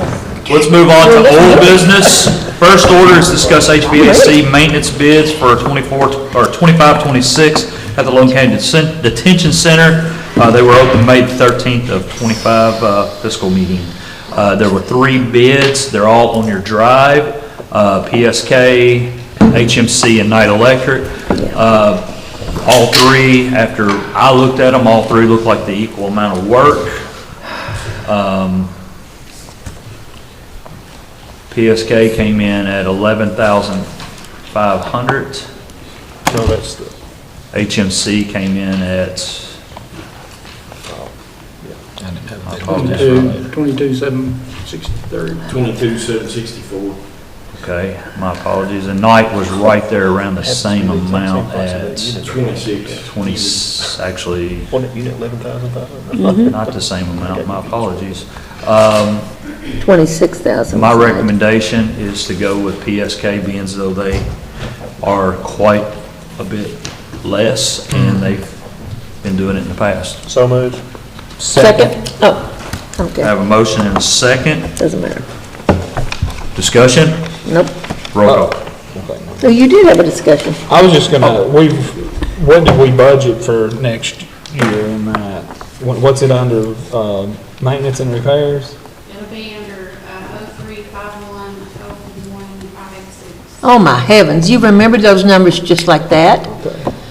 Well, get them again, I didn't remember it. So that 11.5 will amazing. come out of that. Yes. Amanda, give me those numbers again. 035101 586. 586. Jail building repairs and maintenance. Judge, I guess the only question I wanted to ask, I mean, just as a confirmation, I mean, these other quotes were very thorough in their listing and description. I mean, I don't want to look at the horse in the mouth. It's a nice price. I just want to make sure it's just as thorough. Y'all feel comfortable with that? They done it all last year. Their price last year was 12.5, I think. Did you have any, with the maintenance side, did you have any issues with them? No, sir. I call either Ricky or Brady. Brady, yeah. And They're right there. respond that day as quick as they can. They come. They always answer for the most part or call you right back. And they took care of filter changes, and they're every quarter the way they were supposed to be. I mean, They called as soon as the unit went down yesterday morning. We called them and they responded very promptly.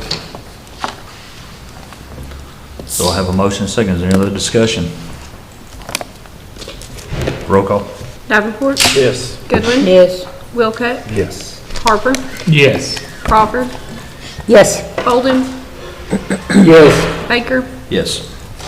Item number 2, discuss inmate phone system bid for Logan County Detention Center. That was also open May 13th, 2025, fiscal court meeting. Josh, do you want to talk any more about this, or have you had any chance to look into this a little further than? What I sent you with that legislation change and things, and with the grant No monies cost, that was huh? included to do, that be able to do items, if that changes, then we lose all that. But to make improvements or to use for equipment and things throughout, So if that changes under the new wording, then we do lose that funding, whether it be for technology or equipment. There's an additional 100,000 over 4 years, 25,000 a year So what's your recommendation? to stay where we are right now if the court's in agreement. So that's not accepting this new bid. That's Until, and then we can address it, look into it again next year, or in 4 years. Who has the contract now? CPC. Same company. If you confirmed with them, they would be willing to, As long as you extend the contract as is, that stays. The way that I understand from. or they would, I mean, at this point, though, presumably, you told them that we're starting over. Are they willing to have us take no action on this bid and stay under the old contract? Yes, sir, they're good with that. They are good with that. Yeah, I mean, at some point, that new, I think it looked like it was a court case ruling, that new law is gonna go into effect, but this might give you a little bit more time to Yes, sir. reap the benefit of that. Yes, sir. Well, One question that I do have and will need to know from mine and Karen's standpoint is the technology grant. We just need clarification on who receives those funds. Are those funds that will be received by the court, or are those funds that will be received by the commissary? Because I don't think that they were included in the budget for next year. Right. Just because 120,000. there was, I think the jail got them last year, but we had budgeted for them. So we just need clarification on who's actually going to receive the technology grant funds. In the past, if I'm not mistaken, they've always come back to the county, but they rolled right back into the jail budget, correct? They're part of the jail revenue that we budget. And we did budget that in 24, 25, but we did not get full grant funds. Yeah, I would like to see it stay up to the county and roll back into the Agreed. back into the jail budget. Agreed. It rolls back into, it comes back for use at the jail, but it runs through the county to be used back as their line items. That's. I'm in agreement with that. And there's still money for this year out there that's not been requested. And then, of course, after that, then that money's still available, but there's So still. we did request what the balance for 24, 25. We have requested that amount and we did get it. Okay. It just wasn't the full 25,000. Where was the rest? It had already been requested. I think Jailer Toomey, y'all requested the rest of that. We got 7,300. So And I think the rest of it. what was purchased with that? I mean, I don't understand. I guess maybe I'm just confused. Yeah, excuse me, I don't know. Originally, when we agreed to do it, it was supposed to come back to the county and we're supposed to put it back in the jail's budget, but there was like a phone call that said, hey, no, let's not do that. We need it over here. Is that how it happened? I don't know. What was purchased with that money if it didn't come back to the county? A vehicle last year, last July. Last July vehicle? Yes. Okay. I don't remember buying a vehicle. What vehicle did we buy? There was a Durango for transport was purchased. That was the one. It was grant money, and the way I looked at it, it didn't come out of the budget, and it didn't cost the county anything to purchase that, where we had nothing. To take a 15-passenger van to take people to hospital appointments and to doctor's offices, it seemed like every day, that's a lot of gas and a lot of, we didn't have enough to do that when you're taking multiple people on any given day. And all the transports we're doing is to get more inmates across the state and things. That's a lot of, when you're only transporting a few, you don't need 15 passenger or more van to do that. I understand that, but did we bid that out? No, that was a state contract. Still have to bid it out. Still have to get But we still have to request. Is it on our inventory? We have to put that out for bid because it's Yes. over 40,000. Yes, Karen has that. Karen has it? Okay. I mean, I don't do that. that's one of the benefits of that is it's been bid by the state. I'm not saying, I mean, I think my understanding of it was ultimately we just needed to clarify how it was going to happen because either it was going to go to him and presumably your all's response would have been to reduce the budget by whatever that amount was because that's what your budget had been based on, or he keeps it flowing through there and you all And the monitor only reason that. that money was spent is because the money was taken out and zeroed out for a transport vehicle last year, so I used the money because it didn't cost the county anything. It was grant funding through a vendor that, again, it didn't cost the county. We got the vehicle because all the money out of the transport vehicle line item was taken, so.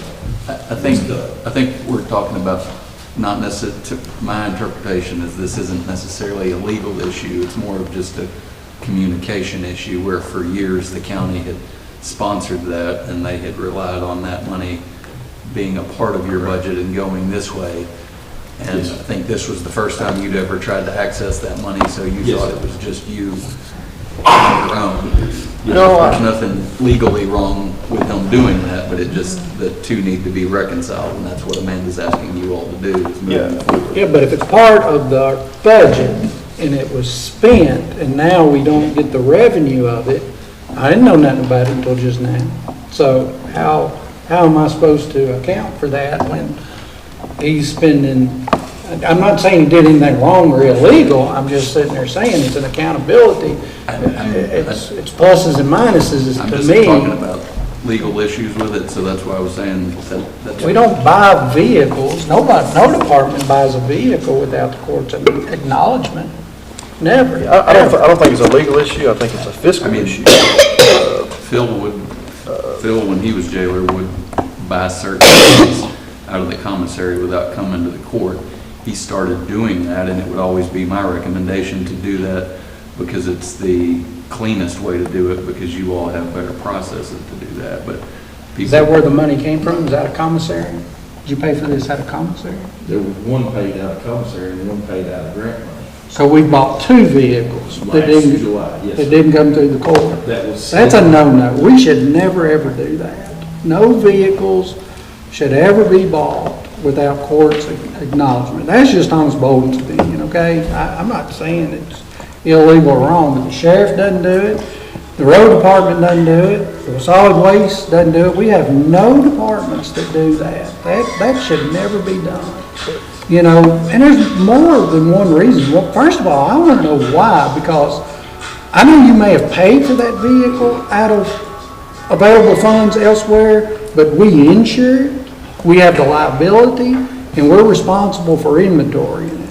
And if we don't know about it, it's hard for us to do those things, okay? And, you know, at least a simple acknowledgement that, hey, I'm fixing to buy two vehicles. You know, I want to know liability reasons and further expense reasons. Now we got to fuel two more vehicles, and we have to pay the insurance, automobile insurance, on two more vehicles. That, I don't know, Jason, is it in this year's budget? Did we accommodate for two more vehicles?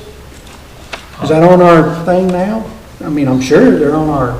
I mean, they just get added to your Blanket coverage. blanket coverage. Yeah, but they don't add it for free.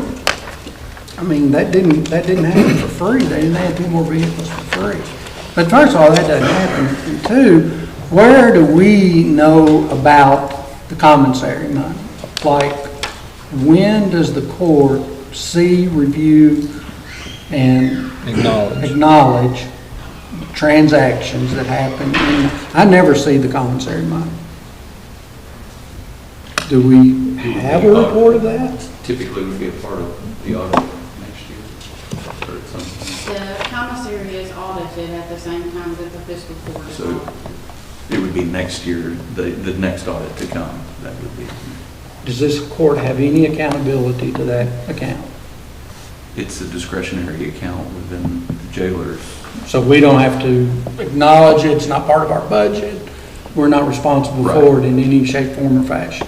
But it's best practice, I don't disagree with you, for all of these things to come to court for all of the reasons you're saying. I'm just saying in terms of my view of this from legally, it should have come to the county. Legally, he didn't do anything wrong, but practically, it would have been a lot cleaner had that money came through and went that way. And that's where I'm saying communication really would have fixed this. But there was money that we were anticipating in our budget to come in. Right. That we now don't account for because it was used to purchase a vehicle. Correct. So what do we do about that? Commissary pay us back for that? So you're short 17,000 and some odd dollars? So commissary should pay for that. It's pretty simple. The jail was listed as a customer through the vendor. Moving forward, if you change that, but yeah, it didn't cost the county any money. We paid for it. I was trying, because the vehicle line item was cut completely.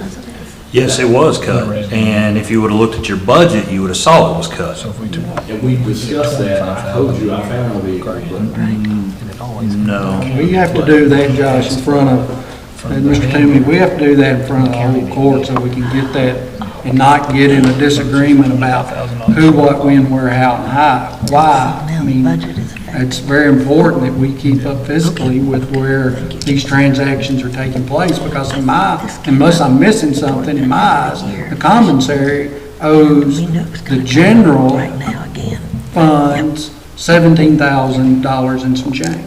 When this initially was brought to my attention, my suggestion was, if the court wants to address it that way, the proper way to do that, I don't think having the commissary pay back would necessarily be appropriate, but to remove it from jail budget. And what I was advised, at least from communications with the auditor, was they were concerned that would cause more problems because just having enough money to get through this year. So my suggestion was we need to have what this conversation would prompt from Amanda, where everybody knows moving forward, this is the way we're going to handle it. So my suggestion. What's the problem with commissary? If the commissary paid for one of the vehicles and 2/3 of another vehicle, why can't it pay for the other third? Because we now have a fund. I guess I would have a problem with it coming back to the fiscal court at this point in time, but I would say adjust it in his budget otherwise. Fix it in his budget otherwise. Yeah. Well, he needs all those line items in his budget. I mean, there's nothing to cut. well, it was cut for next year too, the vehicle was as well. so. You know what I'm saying? There's nothing, I can't cut his repairs and maintenance. You know, he needs those repairs and maintenance. I can't cut his payroll and his overtime. He needs it in his budget. So taking $17,000 out, I mean, it was gonna affect you. If the money's in And I apologize to commissary. the court for not bringing it to you all's attention. I really thought that I was using other monies that didn't cost the county, that didn't come out of the budget, that didn't hurt the county in any way. I thought I was, again, I apologize that I didn't bring that to the court's attention and let you know. You thought the 25,000 that you captured before it came to fiscal court, you thought that was money that you was able to spend? And I asked, and the jail was listed as the customer. We pay for those things. We pay for that. That comes out of commissary. All the inmates and all the vendors that we use for the inmates, we pay for all that. The court doesn't pay for any of that. That comes out of the money that the inmates purchase things, just like with their classes and everything else. We pay for all that. We pay for all the fuel and the mowers and the trucks and the trailers. We service all those. That doesn't cost the county anything. The taxpayers are out plenty of money. I mean, I know you, and I agree. And we do all kinds of work for the county. We save the county $1 million a year in free labor. Again, we're listed as the customer. The money was cut the last 2 years, and it's going to be cut next year. I was trying not to use county funds. Again, that was tech money. That was commissary funds. We have to be able to get these individuals to and from doctor's appointments. I'm all and for go pick them using up. the commissary fund. And we It ought to be zeroed out before we use taxpayer funds, in my opinion, but I know the law dictates what you can and can't use on that. Yes, So sir. let's go back to the two vehicles. What are they used for? We have Transport. They're transport vehicles. Yes, they're a transport. And what did we do with the van? Didn't we have a? We still use the van. We've got vans that we use for litter abatement. If we have issues with that one, we've got a backup. It's got a lot of issues. We're having troubles with it. We've got a mowing truck that we use for obviously our mowing trailer and that equipment. We use the other van that our state road crew goes out every day with.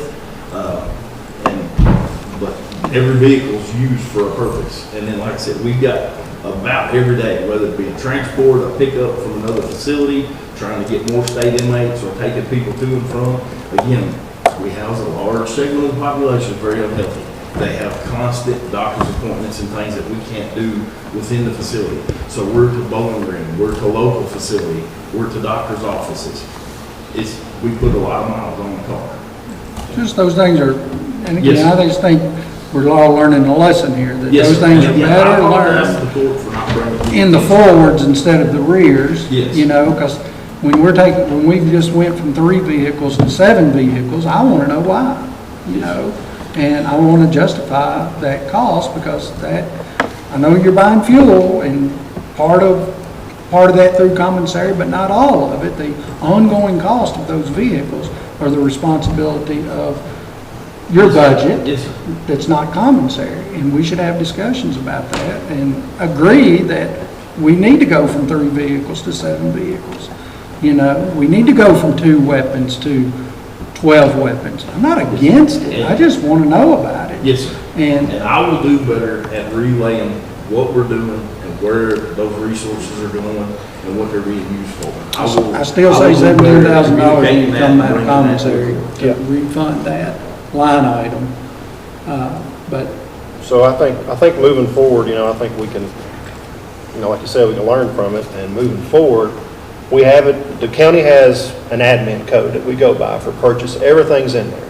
Purchasing, every department goes through that code to purchase, inventory, and, just moving forward, anything like that, just, we got to know for budgetary reasons, for insurance, for fuel, for whatever. I mean, it's just good transparency on that part, on the purchasing, and on the other thing would be any funds that are ever, I would just call the judge or call Amanda or whoever and just say, hey, I would like to use $25,000 of this out of, we was already expecting that as a revenue item in the budget, and now we're short that amount. So I just think any time moving forward, if there's revenue portions that are changing or that you're wanting to capture, I think definitely that has to come before court, and I would check with the judge. But like you said, I mean, just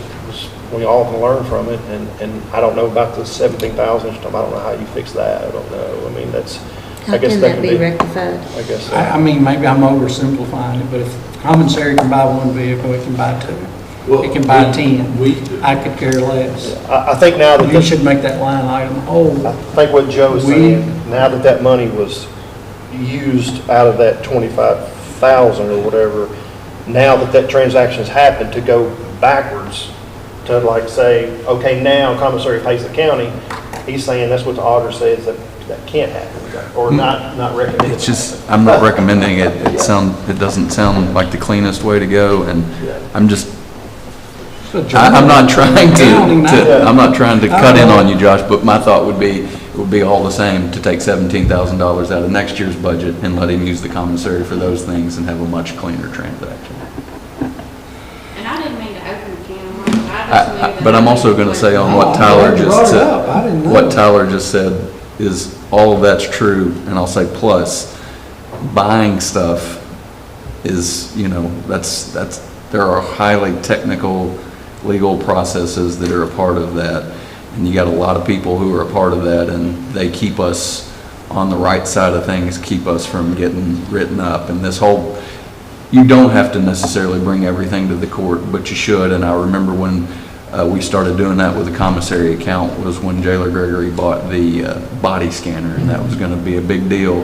And he said, I don't have to do this through you all, but I want to do it through you all for the legal processes. And one is just smart. If you're going to advertise something, they know how to advertise something better than I, and I'm the legal advisor for the county, so just use them to do it. It'll keep you safer. But in terms of fixing this problem, I would recommend, if you really feel like you want to get it back, figure out some way to recoup that, either by reducing next year's budget or reducing it by $8,500 and then reducing the year after that's budget, so that at least you feel like that money's been accounted for, but not having a dollars to dollars. I'm not trying to get sued, and I'm just trying to, again, I guess I'm just thinking too much of it as an account. When you look at your accounts and you see what you did previous year, you don't have a true reflection because you're not going to recognize what happened. Something that's not there. So if you want that to be a true reflection, and Jason and the judge and Amanda and myself sit there and pour hours and hours into the budget and try to figure this out, you don't have a true reflection of what really happened. Because there was purchases that you didn't know about, it's not recorded. And so, for me, you know, when Josh first took office, he wrote the county a check for $285,000 out of commissary, you know, and turned it into us. So what's the difference of writing a $17,000 check? I was trying to make it right where money wasn't coming to the county. And I appreciate that, that's right. That was going elsewhere. Yeah, and I just think for this purpose, but maybe not, I it mean, don't matter to me. It if we goes can- back to his budget, If right? we can find a It's his different way, budget. but my thought would be it spends all the same at some point, whether it's at a next year's budget and he has that carryover in It's his not like we're putting it commissary. in the sheriff's department. It's We're just putting more it taking, back in. it's taking money that has a lot more strings. It's taking money from a pot that has strings attached. That versus taking one where you don't have those concerns.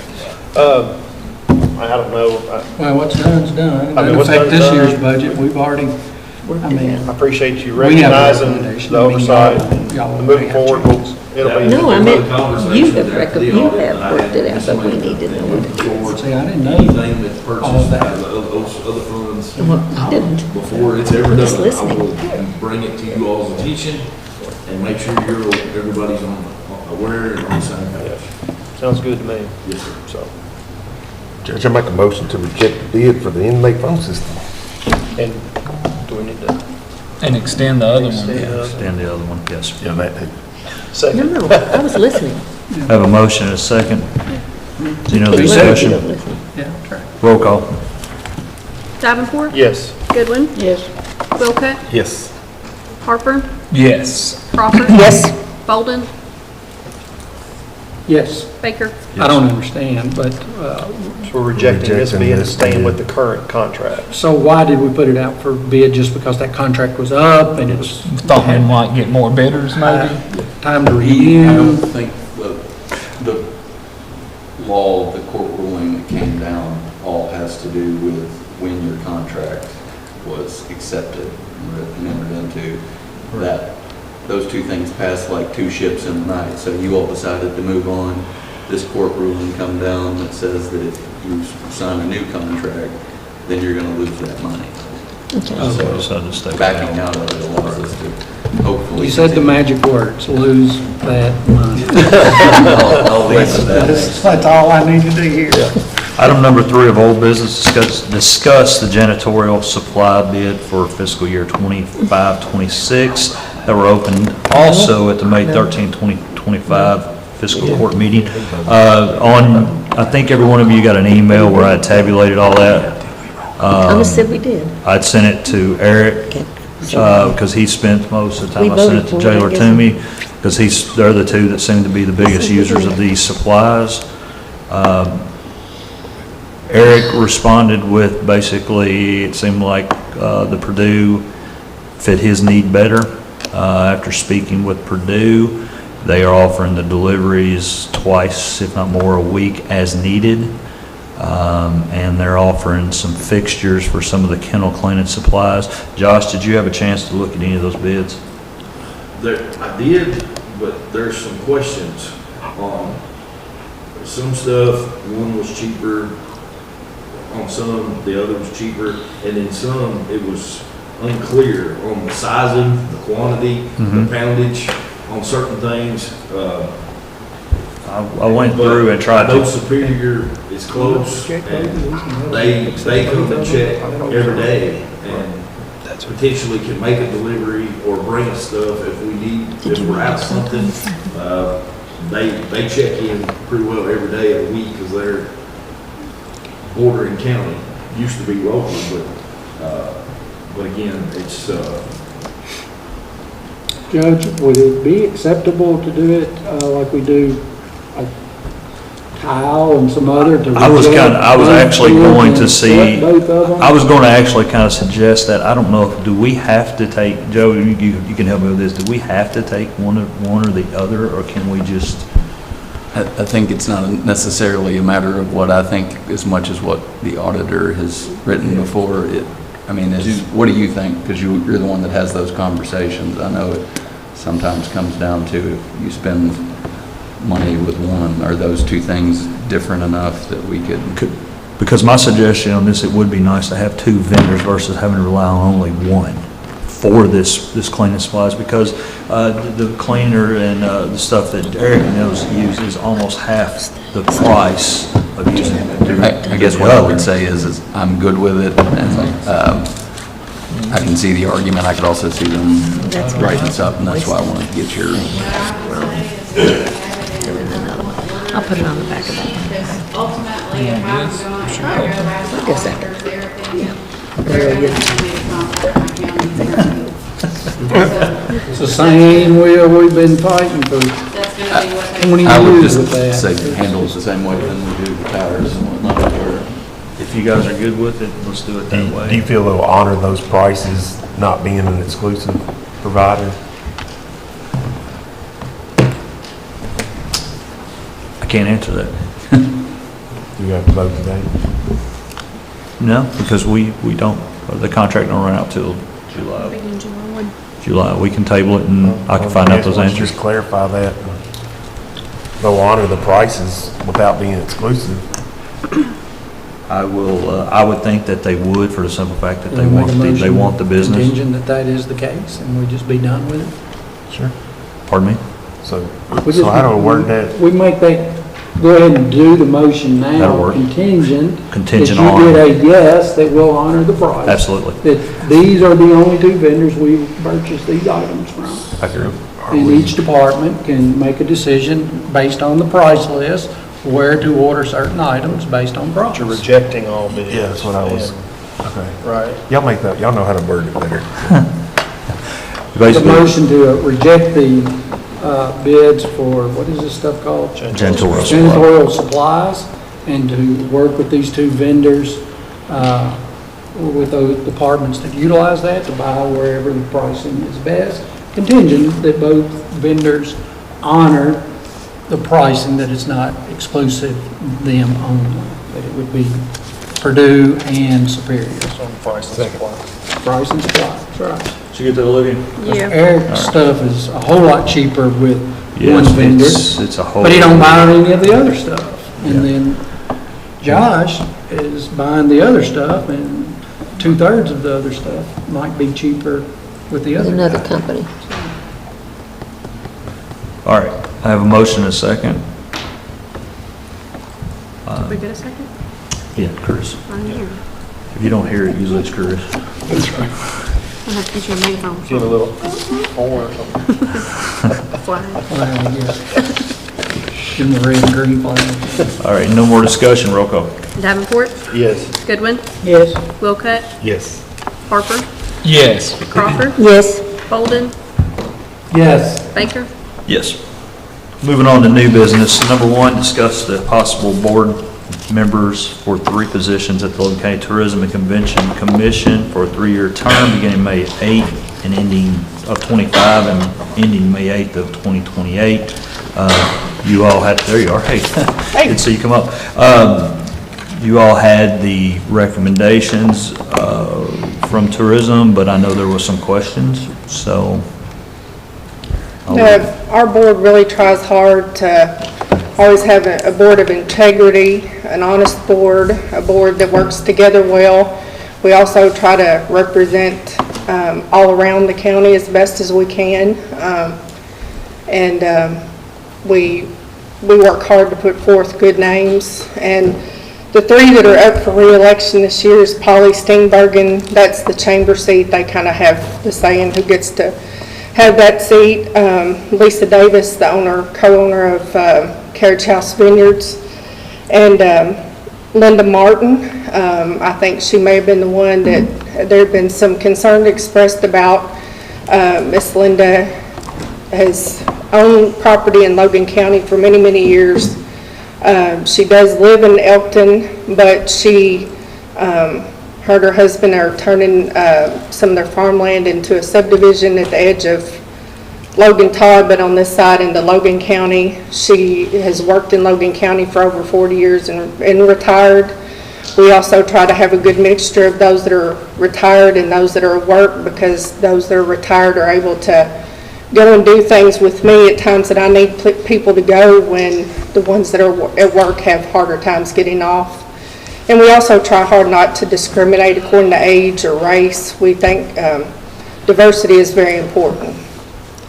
So our board as a whole would like to put forth these 3 names this year. We do have 2 alternates should there be any problems, and that is Mila Porter from WRUS Radio and Kathy Scarborough, who is retired from Scarborough CPA. Where do those individuals live at? I mean, besides, I know they're in Logan County, but.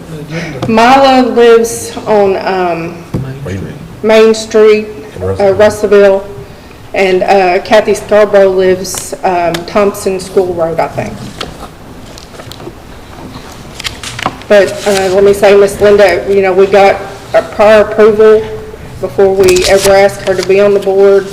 She served 3 years. She's been an excellent board member. We've really appreciated her and everything she's done, and we would like to have her continue on with us if possible. Have these 2 other individuals, I guess, expressed an interest in being on the board? Is that Yes, how they both became- have said they would be willing and able to serve, and they both have volunteered it, over the years for various things for tourism.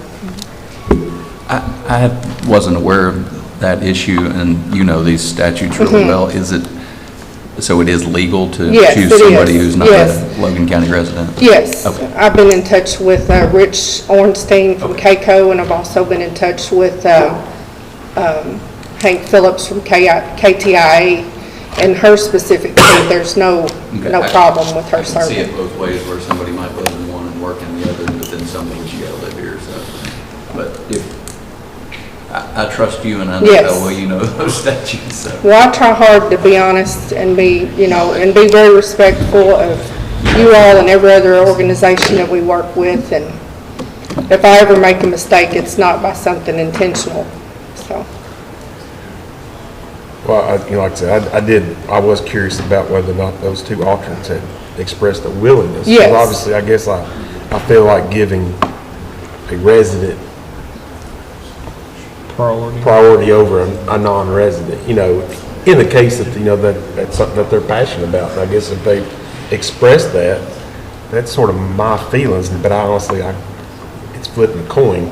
I know of both of these ladies, but I can't talk about their passion for tourism. Well, the only reason we found alternates were because I knew that, you know, this had been discussed, and, but like I said, I mean, Miss Linda's done an excellent job, and I know she desires to continue, and she will continue to be a good one if allowed.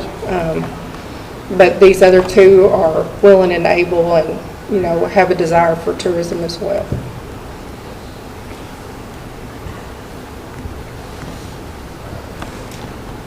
Leave it on the favor of the court.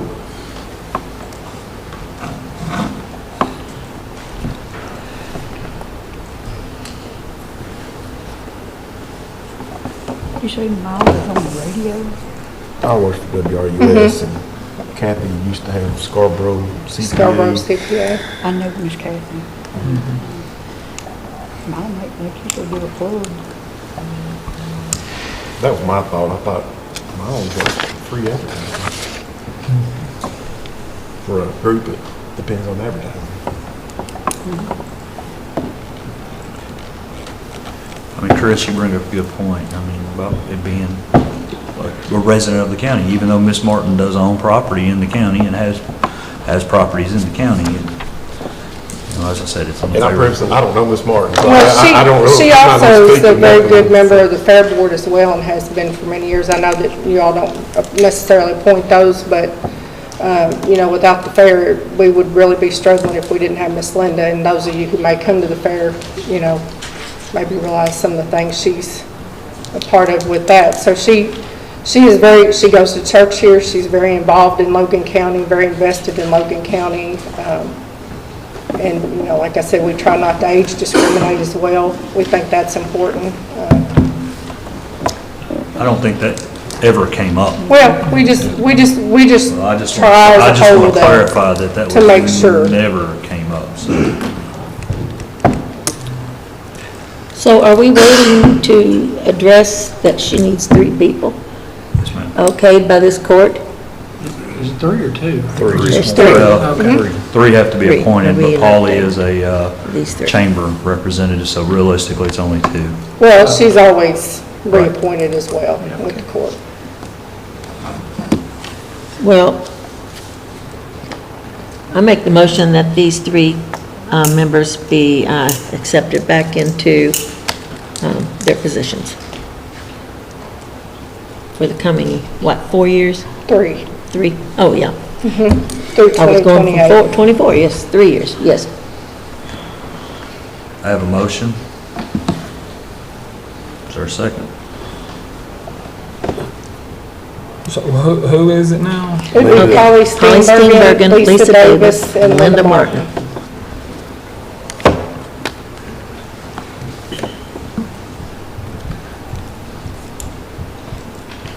Judge, I can't speak for any of these ladies, but I would just, I sort of just feel like maybe if we could table this to the next meeting and think a little bit more on this. Well, they're actually supposed to have already been reappointed in 5/8, so we're a little bit late already. Sometimes we've done, it's worked out that way, but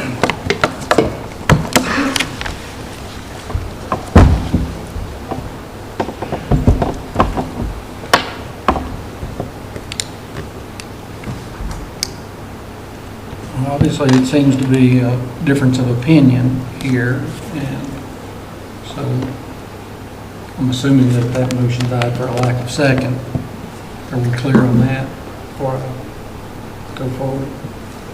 Well, I know for me that all of these, I know every one of them individually just about, except for maybe the newer ones that are, I don't know Sean that well. Know who he is. I've met with him. I've had a conversation with him.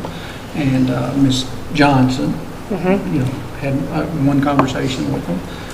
I'm awful thankful for anybody who wants to serve on a board that's non-compensated, that they have a passion to do what they do. And man, for as long as I can remember, all of these people have served, especially the ones, Mr. Patel and Miss Gamble and Holly have served for many, many years, and so, and Linda as well. I think Yes. Linda's been on there. she's been an excellent. For me, whether that's nothing personal or indirectly, but if you don't live in Logan County, I think it should be comprised of, first, if there are people from Logan County who have a desire to serve on the board, that they should be given first opportunity. I understand they own land in Logan County. I understand Linda's done the job for many, many years. I understand she works in Logan County. I've known Linda for 30 years, so, but if there's somebody else from Logan County that has a desire to do it, it'd be hard for me to. Would the rest of the court go along if they replaced the one non-Logan County resident? It would for me. You asked. It's just, we need to get this. Knowing that there's two individuals that have expressed an interest, that's where I wanted to go. And we only found 2 more because we knew, that there was a question. All right, so do you have someone you would recommend in the place? Either since one of that those seems- 2. I asked Mila first, she said yes, and also asked Kathy, and she said yes, so either one of them. But Mila was the first one I talked to, so. Okay. I like them both the same. I like them as well as I do Miss Linda. I like all of them. Okay. Do I need to make a new motion? Well, let's talk about, I think both of them would be great, but if you ask Mila first, and what you said about her communication background and where she's employed, that seemed like an obvious first choice for me, but your board may need somebody who's really good in accounting, and so that might be a greater need. I don't know, Yeah. so. I'll make a motion to appoint Polly, Miss Davis, and Mila. A second. To these positions and appreciate Miss Martin's years of service as well. Definitely, that needs to be included. Thank you. Is there any further discussion? All right, roll call. Davenport, Yes. Goodwin, Yes. Logan, Yes. Harper, Yes. Crawford, Yes. Bolden, Yes. Baker. Yes. I'd also like to say thank you to Jailer Toomey and Coffee and all the inmates, and Scott as well. He moved our cameras for us. We couldn't have done all that moving without them, so I'm just thankful that we've got the inmate crew that are willing and able to do all that. And what's the address of your new location? 215 North Main Street. So come by anytime. We're looking forward to making new things happen there. What's the office hours? It will be 10 to 3 typically. I'm going to try to post them on the door outside if I'm not there, since I am a one-person, like I'm not there right now, obviously. So there'll be times I can't be there, but I'll try to always post that. But 10 to 3 typically is what I'm going to go for. And you're part-time? Monday through Friday. You're not full-time, you're part-time? I am 25 hours a 25 week. hours? So we try to do the best we can with 25 hours Yeah. and, make it work the best we can. You know, So, Dee Dee does good, Dee Dee works hard. thank You know, you. Dee and I have had conversations, and she works hard, and she's been stressed about the move, but I think seems like it's gonna be great. I think it's a great location. Appreciate I drove by it the everything New other day. opportunities. Thank you, Tyler. I drove by the other day, the big storefront, I think is going to be only valuable to you, Yeah. and I'm appreciative. Thank you. Thank you. Dee Dee. Thank you all. Appreciate it. Number 2, approve the county clerk's claim for calculation of motor vehicles and boats for 2025. It was Miles last night. Is there any question about it? Make a motion to accept the bill claims .15, I couldn't understand. $9,687, estimated cost $5,953.05. I have a motion, do I have a second? Second. I have a second. Roll call. Davenport, Yes. Goodwin, Yes. Wilcutt, Yes. Harper, Yes. Crawford, Yes. Bolden, Yes. Baker. Yes. Number 3, approve the quote from Axon Enterprise for cloud storage and licensing for body cams used in Logan County Sheriff's Department. Sheriff, what you got to say for us? So what this is, we finished our last payment on the Axon contract previously, which is included the hardware and software.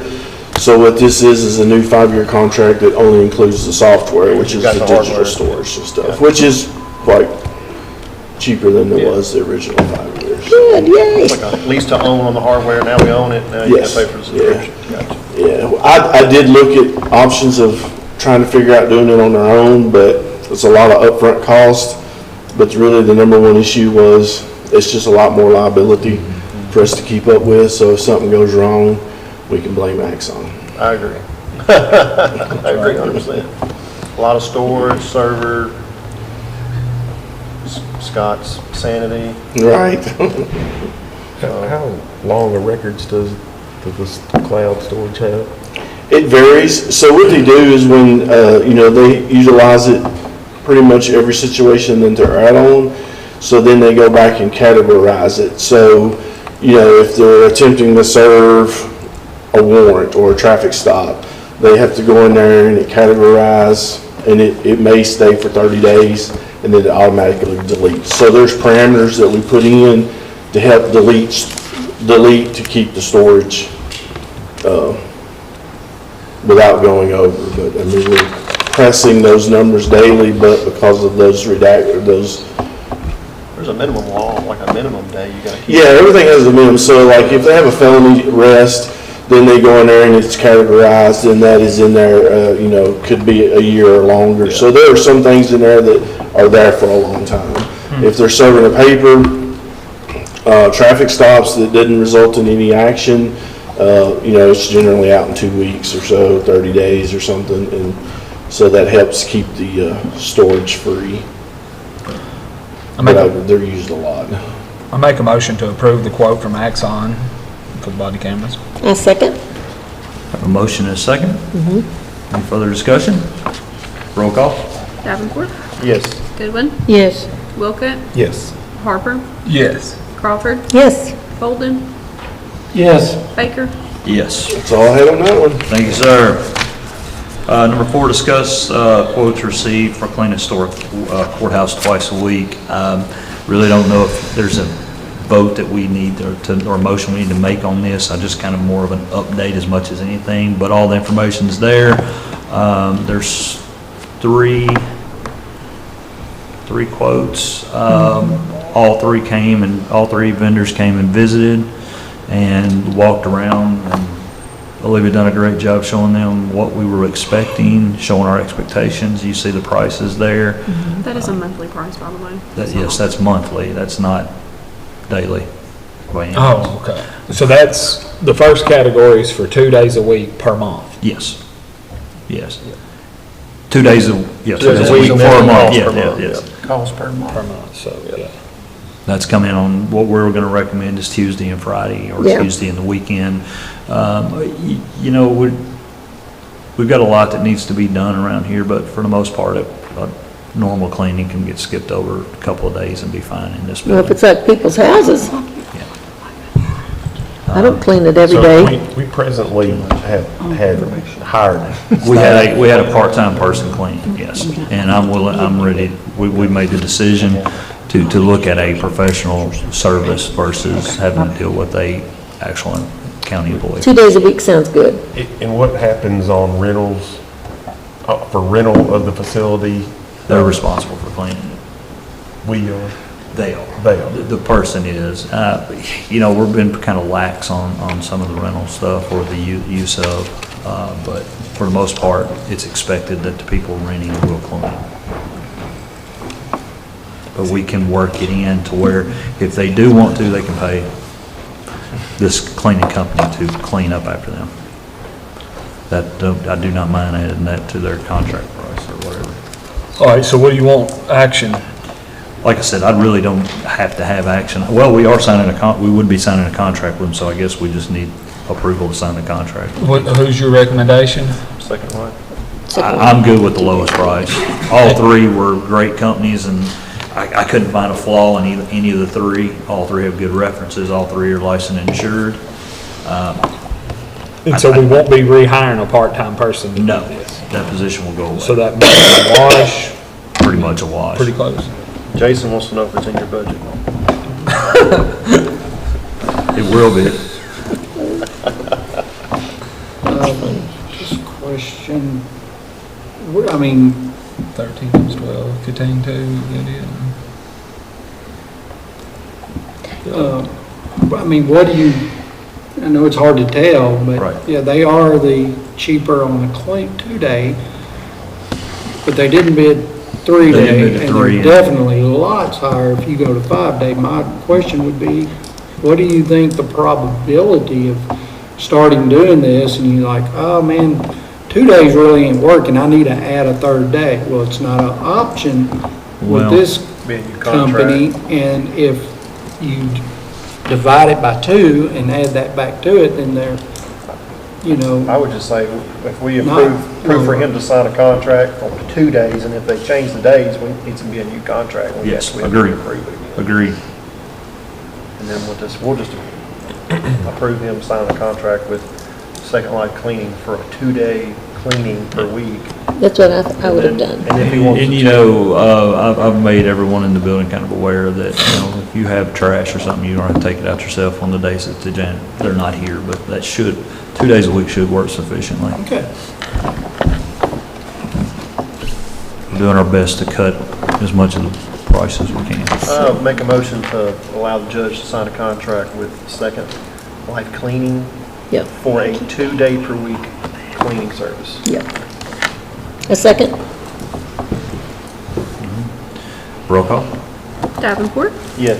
Goodwin, Yes. Wilcott, Yes. Harper, Yes. Crawford, Yes. Holden, Yes. Baker. Yes. Number 5, approve the amendment, approve the agreement and resolution with Commonwealth of Kentucky utilizing the KYTC Rural Secondary 80/20 Bridge Program funds for fiscal year 24-25 to widen for a bridge widening project on Montgomery Road. That is District 2. You inherited that from me, dear. That's newly acquired District 2. Very good. You need it, those Very good. semis are killing them down there. So Jamie, do you want to make that motion? Yes. I figured since it was your district, Second. you want to go ahead and do that. Yes. Second by Jason. I have a question, just this is more of learning, does the 20% come from our road money, or does it come from a different? Comes from her road money. What we don't do in kind will come from her road money. We try to do on projects like that, we try to do as much in-kind work as we Not too possibly many. can to take that Semis off. can't get through I on didn't that know. 90-degree turn. And Ending up in you the and I field spoke about that every last week, and I single forgot time. to verify, but yes, sir. Roll call. If there's no other questions, roll call. Davenport, Yes.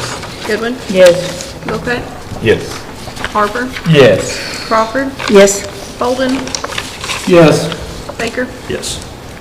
Number 6, approve to advertise for bids for the widening bridge project on Montgomery Road, District 2. Widening of the bridge, yeah. Sort of like this design build. I'll make the Yes. Make a motion. Motion by please. Jamie, do I have a Yes. second? Second. Second by Tyler.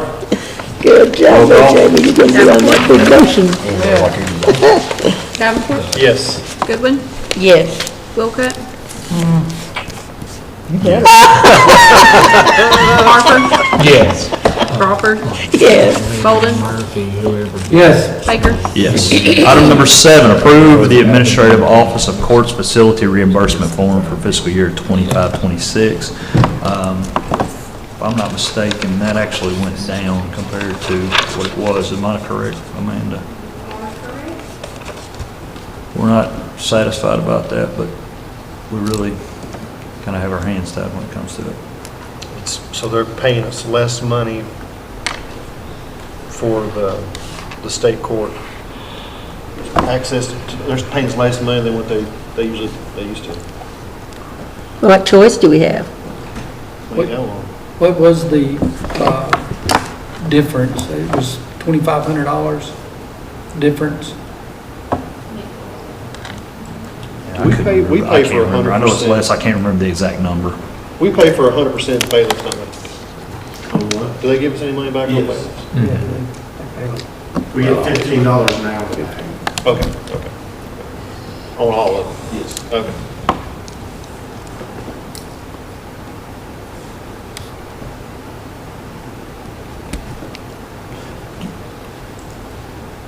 That's not part of this. I know, I'm just not. Okay. No. If it gets too much less, we might have to cut a bailiff or something. We do, like, if there are projects throughout the year that we, Yes. that come up that aren't covered, we do a process where we can, get their approval for Right. those projects, and there have been some of those. They just approved a new air control system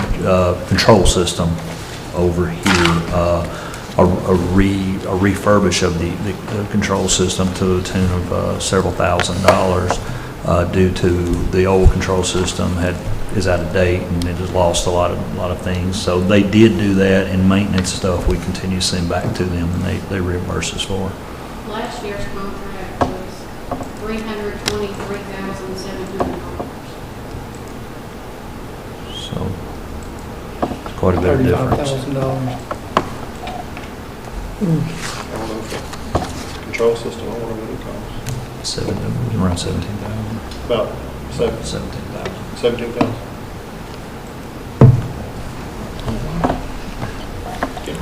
Make a motion to approve. Second? A motion is second.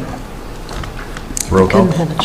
Davenport, Yes. Goodwin, What could we do? Nothing. Yes. Wilkett, Yes. Harper, Yes. Crawford, Yes, Bolden, it's terrible. Yes. Put you in a Baker? situation where you Yes. can't do anything Number 8, about it. approve earthquake insurance renewal premium for 25-26.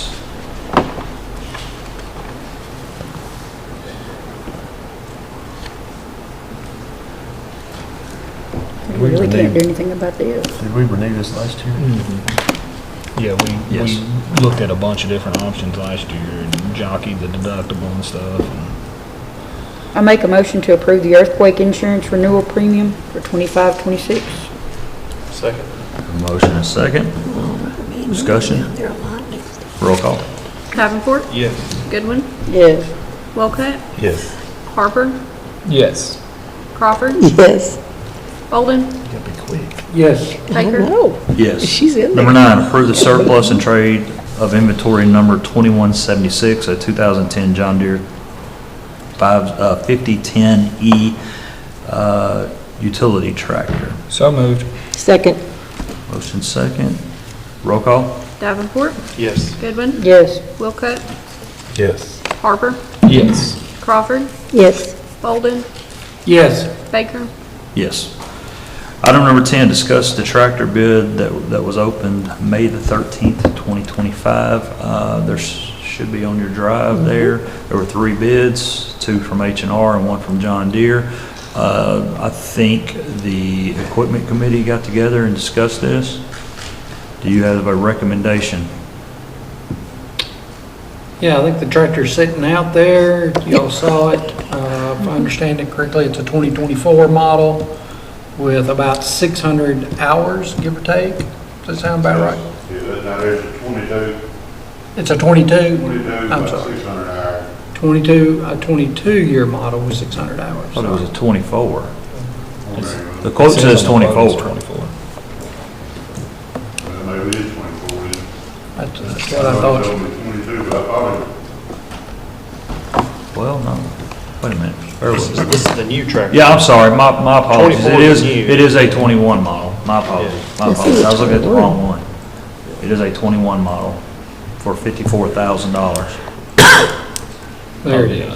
21 model, Yeah, 600 hours. I was looking at the wrong one. It has a 36-month, 1,500-hour purchase protection plan, warranty, and they are allowing $6,500 trade-in value on the John Deere 5110E. That makes it good. So we put that forward in form of a motion. Second. A motion is second. Any further discussion? No. it's Roll good. call. Davenport, Yes. Goodwin, Yes. Wilcott, Yes. Harper, Yes. Crawford, Yes. Bolden, Yes. Baker. Yes. Next up on the item is number 11, open bids for personal hygiene products for the Logan County Detention Center. We have received 2 bids, one from Superior One Source, and I think the other one was from Purdue.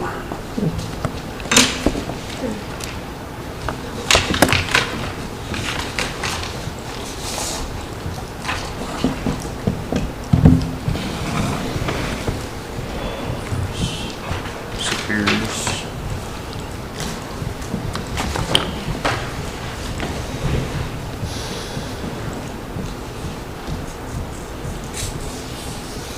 Can do this like you did the other one? Suggest it and then I don't know. If it opens up, it's clear cut. My suggestion is let Jailer Timmy take a look at them and Well, it's 500. come back with a recommendation. Do they offer the same thing? Just take the cheap one. Line, so I don't know. you want the total. So, yeah, I think, like you said, let the jailer go. Joe, you need to come and tell us your decision on the personal hygiene project. Or do we want to table them and let him review them, or let him review them now and come back to it? There's only about 5 or 6, there's only, what, there's only- 6, 7 audit? Well, I say we come back at the end of new business and revisit that. Item number 12, open bids for 1-ton chassis ambulance with Did you want to see patient that after I module took it back there? compartment. That you did. We only received 2. It just didn't matter. Okay, I agree. Okay.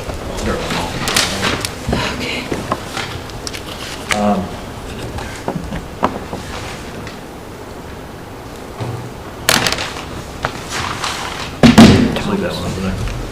While we're waiting on that. The first one is from Comcare with the specs we had.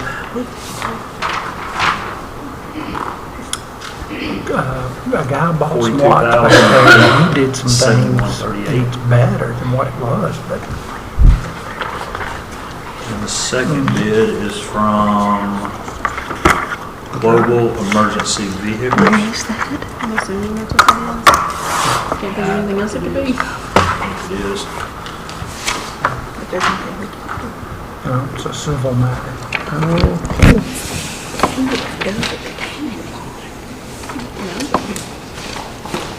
Yep. I just talked to Joe about that this morning from my district. We got the same Assuming it thing. made the, And he said the same thing. It's a civil matter. You just gotta. What are we opening? these are the ambulance bids.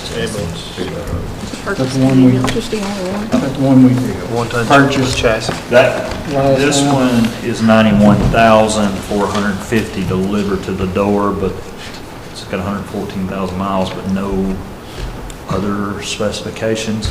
But I did speak with this gentleman, and he had everything, so I'm assuming this meets all the criteria of the things we had, but it's nearly over double.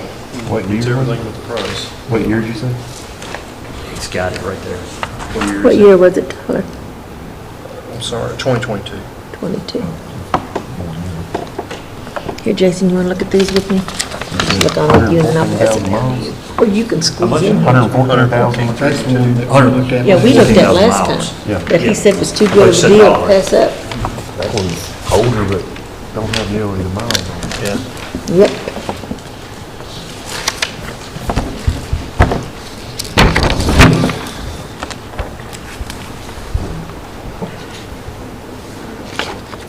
There's that. Same price we got last meeting.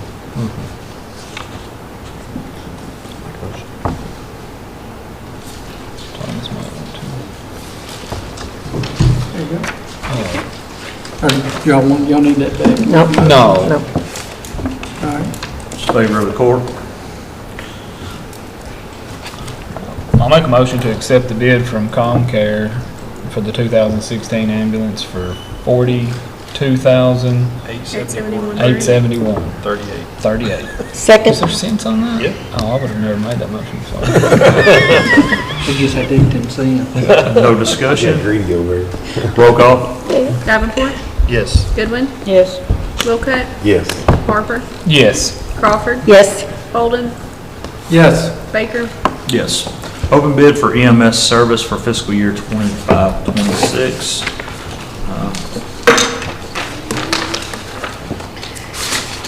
And the winner is. And we only had one. Oh.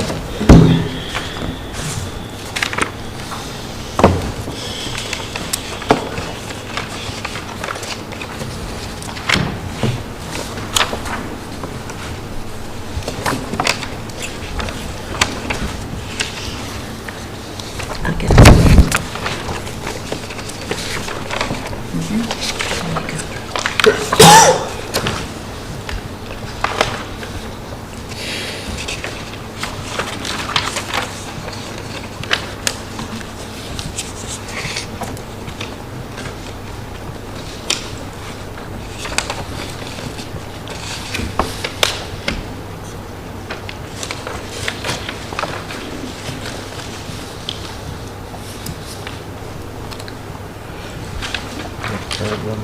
$227,340. All the current ones?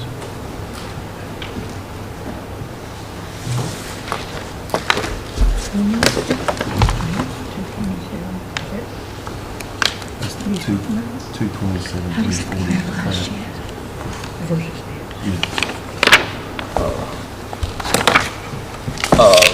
Judge, last year, the budget number was $227,340, so it looks like it's reflecting a 4% increase.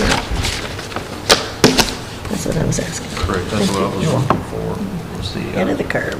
I couldn't remember off the top of my head what we were at. John? 4%, man, you couldn't do no better than that? 0.1%. 3.99. Do we do this every year, or does it have like an annual or renewal option? No, we just do it every year. So recontracting again. One year, right? They cover a lot, though. That's it. Falls in our next year's budget. We'll just have to raise it 4%. 3.9. Make a motion to accept the bid from ComCare. Yep, I second. Logan County Emergency Management Services for $236,433, 12 equal payments of $19,702.75. Ms. Crawford, was that a second? Yes. Appreciate the bid. Thank y'all for your service. Roll Didn't call? sit there a long time. It was worth it to get that 4% increase, wasn't it? 9. 3.9. Roll call? Davenport, Yes. Goodwin, Yes. Wilcott, Yes. Harper, Yes. Crawford, Yes. Bolden, Yes. Baker. Yes. Thank y'all. Number 14, yeah, thank you. Number 14, open bids for vehicle lease programs for the Logan County Sheriff's Department and possibly Logan County Road Department. We had 3 bids come in. It could be, we're just getting them right there. It says impossibly, so are there possibly 2, or how do I read this? What did it say? It said for the Logan County Enterprise. Sheriff Department, or possibly Logan County Road Department. So are you gonna share it with them, or is there 2? Well, it actually would be, I guess, 2. My budget, his budget, but it's just, I think the lease program has options the road department might be interested in. And jail. In the jail. Ah, okay, I wasn't sure. Or any county vehicles, we look There's a at. lot of studying to go through on those. So, yeah, I just, It's, like you said, it's definitely something we gotta, I think, ponder over for a while. It's such a big, Did we Big thing. make a meeting? I mean, I know me and Thomas, I think this is just like a I don't think there really was a committee. I think y'all were, This is just infomercial. it kind of, Mess that up. volunteered. volunteer, I guess, I still ain't found the darn price. Isn't that on the next one? This? Yeah, I think. What is that? That in the prices? He's going to decipher for that, make a recommendation. Yeah. And Jason can go through this stuff pretty fast when it comes to this stuff. Well, I would like to kind of get off the record type conversations and see what y'all want to learn. Yeah, no, no, I think. know you don't always want to say that. Well, I think that obviously it is an open court matter, but, I think educational wise and understanding wise, if we could just sit down and talk about that, especially the newer ones, and kind of understand the roles and how it operates and things like that. I think it's just something to look at. I didn't know if that was. I'm sorry, the first was. Yeah, I mean, I just opened Don you guys wanna do Franklin. it. I know today's probably not the day we want to stay after, but, come by the office or I can meet you somewhere. We can go over that. It's very in-depth.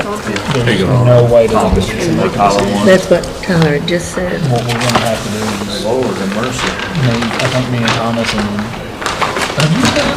And the third one I'm opening is. No, it was just. I don't think I was in on there. Whatever committee we're on. Yeah. Judge. I was, I don't know what that said. Is this still a part of that? Yeah, I think it is. Yeah, because it's got Logan on it. So, what's the recommendation here, guys? If you look over it and summarize it in the next 2 minutes, I appreciate it. Yeah. I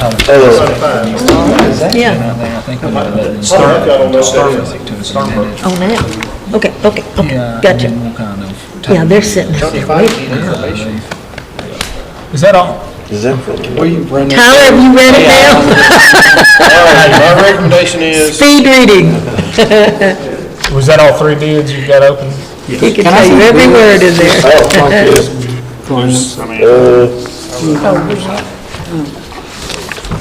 Tyler said he could tell you every page. Hey, Okay, Judge, here's the second out one. of respect for them guys, can we let them come up and introduce themselves? Yeah, they're Just- here. just a I think couple you minutes should give them an here. opportunity if they want to come up and say anything or they got That's what I questions. wanted to Hey, ask. guys, gentlemen with the 2 lease, would you guys like to come forward for just a few minutes? Here's Don Franklin. All right, so I'm, Well, I didn't know if you want to introduce yourselves, I know, and this just, is a bid. Excellent. That's a lot of information between, I don't care, whatever you guys Yeah, want to do. well, I'd like to, since they're here, Paper, rock, scissors. and you can look through some of the numbers, I know we're gonna need to table it and bring it up the next court meeting so that we can kind of meet or digest some of the stuff. It is a lot of information, and I think once these guys can explain a little bit more of their programs and the advantages of it, to give it a fair, informative shake, and then we can discuss that other stuff after, between now and the next court meeting. That's an excellent idea.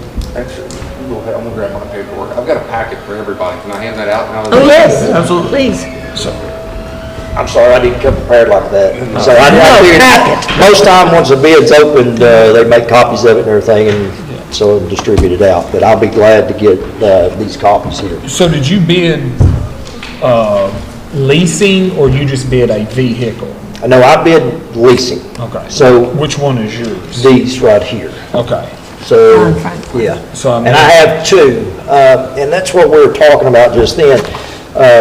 Doing some investigating with the sheriff. By the way, I'm Bill Jones with Don Franklin. I'm out of Somerset, Kentucky, but we've got 27 dealerships across the state. I think we just bought a Kia store in Bowling Green, was probably our closest one.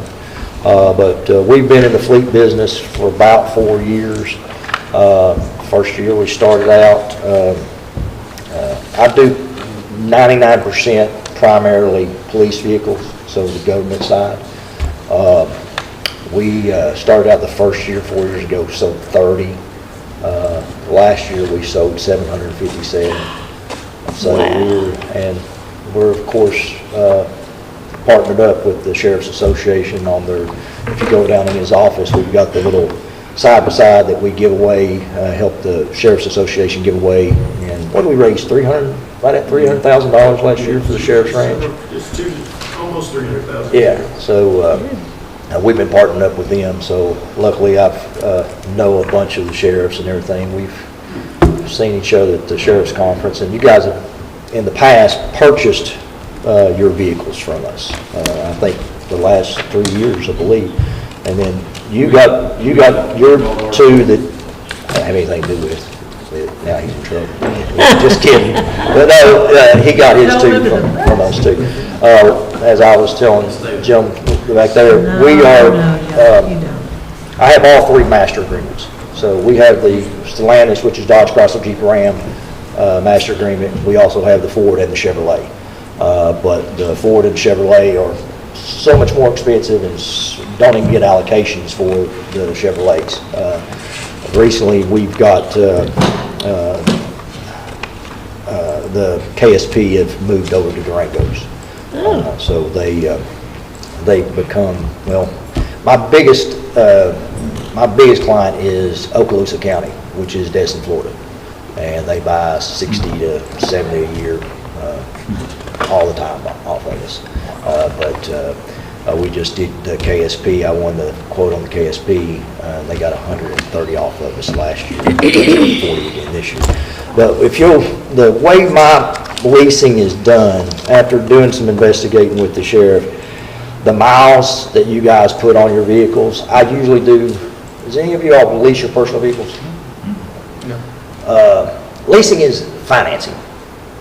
Now, it's just an alternate way of financing. The typical lease is a closed-in lease. The way I've always explained it when I was doing retail sales or when I was a manager and closing it, it's kind of like going to the pop machine and buying a soda for $1, drinking half of it, take it back to the machine, you get 50 cents back. You're just paying for what you use, okay? Closed-in leasing has the option to buy out at the end. Every fiscal court, every city council that I've always went and produced this and bid, or we don't get a whole lot of leasing because you don't have to in the state of Kentucky. But with that being said, I always propose, I don't want you to marry this.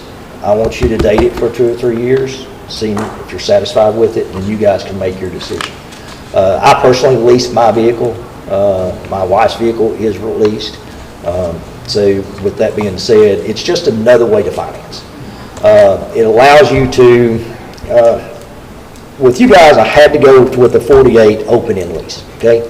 An open-end lease is, you have no mileage restriction and extended out.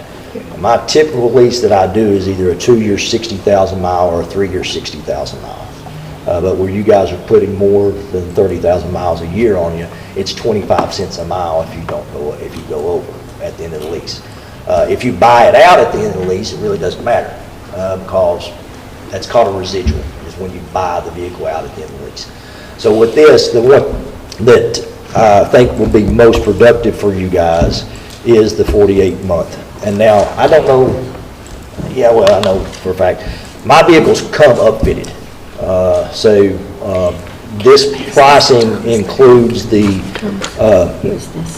upfit on the vehicle also. But basically, in short, you're looking at, and that's something, it's hard to bid a lease because there's so many variables. He might have a 4-year or 5-year. He's going to be cheap. I might have come in here with a 3-year with no upfit. My upfit might be 15 grand, his might be 12 grand. Depends on what type of lighting you use. And I tried to mock up what they've had before, push bumper, bar light, which the stripped down version will basically be the same one. But I think that you'd got a quote from RidgeNet when you're buying with radars and see, it's something else. This doesn't include the radars, the radios, so it's really hard to bid a lease. But when it comes down to it, you're looking at basically an alternate way to finance. With this being said, I think that on that 48 month, you're looking, so if you come and buy my car, you're looking at like $42,000 and you got a $15,000 upfit on it. So, you're way up in almost 60 grand. With that being said, these cars are going to run the way this is proposed on the 48 month, about $18,000 a year. So if you're looking at a $150,000 budget, you're looking at about 8 cars is what we can do. So at the end of the 4 years, you just sign the back of the title and they're ours? It's $65 filing fee. Okay. And that's on that bottom there, $69. It's a 0.5% residual. So it's at the end of the 5 years, the car's yours, you owe me $69. 4 years. Yeah, well, at the end of 4 years, $69 and boom, next car's yours. I know Enterprise sometimes does $1 on my computer system and my Eastern Kentucky way of thinking, I can't figure it out. So, but with that being said, I found out that Jesse James shot the fish today. That's rumor. Rumor has it. Yeah, I learned something. And there's a cave I want to stop by too. That he supposedly hid the money in. Slaughter. Savage Cave. Savage, I saw Savage, yeah. But, like I said, it's really hard to propose a bid. I can come in here and give you the history and tell you that, my biggest one that I've got leased is City of London. Which, by the way, you guys are much, much more cooler than what, I had to go to the London City Council meeting last week. I don't know if you guys are familiar with that. But they've been having some heated council meetings. They're jokes, and I'm from London. They're idiots. I'm on record. Yes. I've seen some stuff on. Yeah, they're just fools. They're just, and my stepdad was a mayor there for 16 years. So I mean, I know every one of them. But I don't know. They went haywire. Yeah, if you look at it or watch YouTube or something like that, you can. It's crazy. But I'm sure you guys are going to have more questions. And the thing about it is, I didn't realize I'm only like 2 hours away. But basically what it comes down to it's an alternate way of financing. So where you guys, and then also I know you've got some trades. I take the trade-ins. That can be applied into, and applied into the yearly lease and take it off the cars also. Just like trading in a car at a regular dealership. But like I said, in short, it is a alternate way of financing. Instead of you having to come out with, $150,000 and get 3 cars and you really need 10, you can come out with, $150,000 and get 8. That, you're basically rotating every 4 years. And then again, the 2-year option is in there also, but it has a residual, so it's shorter, term to get you in and out of the cars as far as maintenance. Warranty is 5-year, 100,000 miles on the car, so you're totally, the motor and drivetrain is totally under warranty the same. So a lot of people in the leasing, and I'm sure you've got this, what's your budget per year on mechanic repairs? 70,000. 70,000, so you're spending 70,000 a year on cars just to repair them. So that's, what is that, 4 cars that you can purchase with just the 70,000 part of the budget. So again, when you get into leasing, it has some options that most people don't look at, and that's, one of the ones that I've noticed is your repair bills, the amount of money you're spending on that. And I'm just like the gentleman back there. We've got 27 locations, namely do police vehicles. But with that being said, if the leasing is something you guys want to entertain, we can do the heavy trucks, the dump trucks. Can't do ambulances or garbage trucks, but any like the heavy duty trucks or maintenance trucks or your county road trucks, I can do all of those also. So, and just like I said, it's an alternate way of financing is the only way for you to look at it. It's nothing to be scared about. There's no smoke and mirrors. It is just, it's like I said, it's just an alternate way of financing. Where did you say you're located? I'm in Somerset. Somerset? Yeah. So you have to go to Somerset to get the service done? No, ma'am. No, ma'am. To be under warranty, I mean. All the service would stay with us. Oh, okay. Just like my boss Right. So no, they don't have Glasgow? we would continue Yeah, that okay. on their own. Okay. No brakes, rotors, oil changes, and stuff like No, I don't have one in Franklin. Cool. that. If it was a major warranty issue, it would go. Sure. The closest, any Dodge, Chrysler Jeep Ram, our warranty on our lights are 5 years. Now, that does have to go back to Ridgenet, and a lot of things we can troubleshoot. Like, I've got some vehicles in, where was it? Fort Madison, Iowa. Sent some vehicles out there, I think sent 10 trucks out there. And one of the trucks had an issue with the lights. One of the deputies called me, or the chief deputy called me and said, hey, one of my guys got trouble with the lights.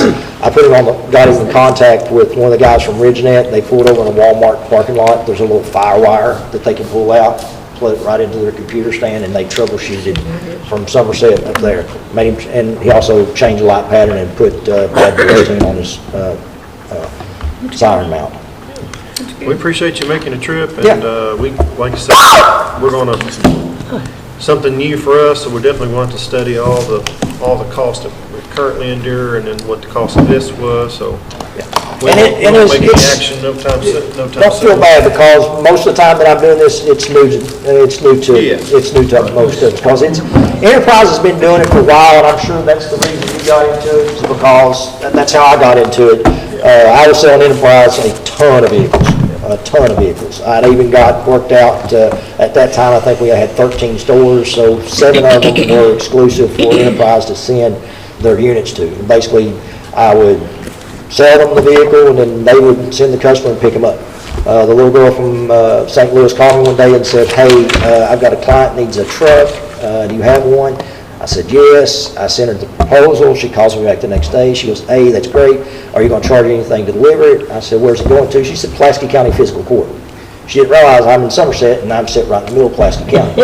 So I got in with the judge executive and deputy judge executive, Dan Price, and they come by, and that started the relationship. And then I told Mr. Franklin that we've gotten into the leasing business. So we've got probably close to a little over 100 out right now. So, Wow. But guys, thank you for your time. Thank you. And the sheriff has my contact information. If you guys need any, I know you guys have to do separate and everything like that, so if any of you need to reach out to me, feel free to get my number from them. Thank you. And if there's nothing else for me, the only thing I gotta do go over here is go get a porch goose. Thank you for driving so far. No problem. And I bet it was real early this morning to get here. Yeah, I left, I fed my little girl, and I left at 7:15, my time. Yeah, Eastern time, so that's 6:15 our time. Yeah. Well, bless your heart, thank you. Thank you guys very much. And if you nothing else for me, I'm on. Thank you, sir. Thank you. Yeah. I'm gonna give you guys the same speech, but I'm cheaper. Hey, good luck. I will say, if you do lease the vehicles, go with us or him, leave Enterprise out of it. So I had a bid packet, it's got, I think, in excess of 250 pages, because it has a lot of specifications on the vehicles. So this is Thank you. a little bit more just pertaining to the lease. I'll take the one that just got pictures on it. You want a box of crayons, too? Yes, sir. Just want the clip. Uncode pictures. That through AI. That's funny. Anybody else want one? Since you made all this copy, you wasted them insurance. So I did make copies of the whole stack there for you.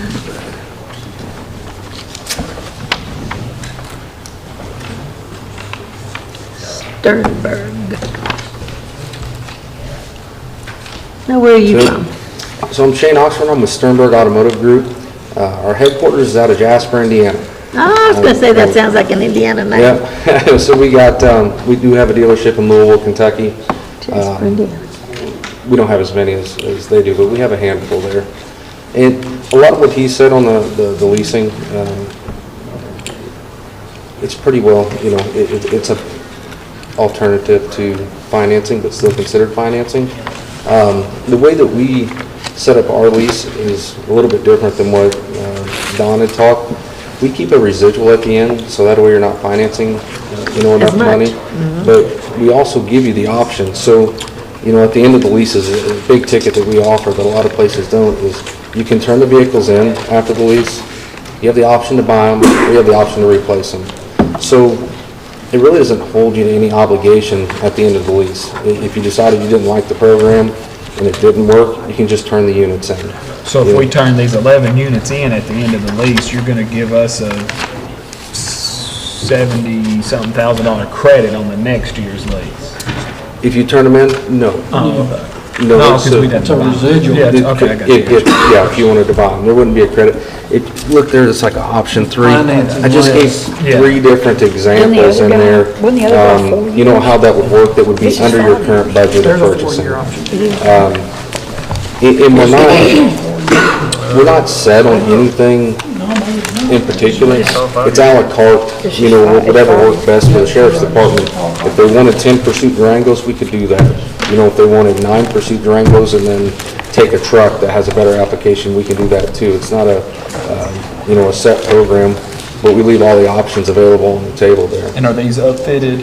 These are upfitted. So I kind of discussed specifications with Sheriff Stratton there on exactly what they wanted on the pursuit vehicle. So I gave 2 different options on a fully loaded pursuit vehicle. One was the Durango and one was a Chevy Tahoe. Those are 100% upfitted to exactly how you guys are currently running your current units. Now, any other vehicle that's set in there, and I give an exact specification sheet on both these, is I call it a simple spec. Would be good for an SRO, a student resource officer or a transport vehicle. They have cargo partitions and they have minimal lighting. It's a cheaper upfit package. If you're wanting to look at it on here. Check through. So it's about 6 pages. I got too much geeky stuff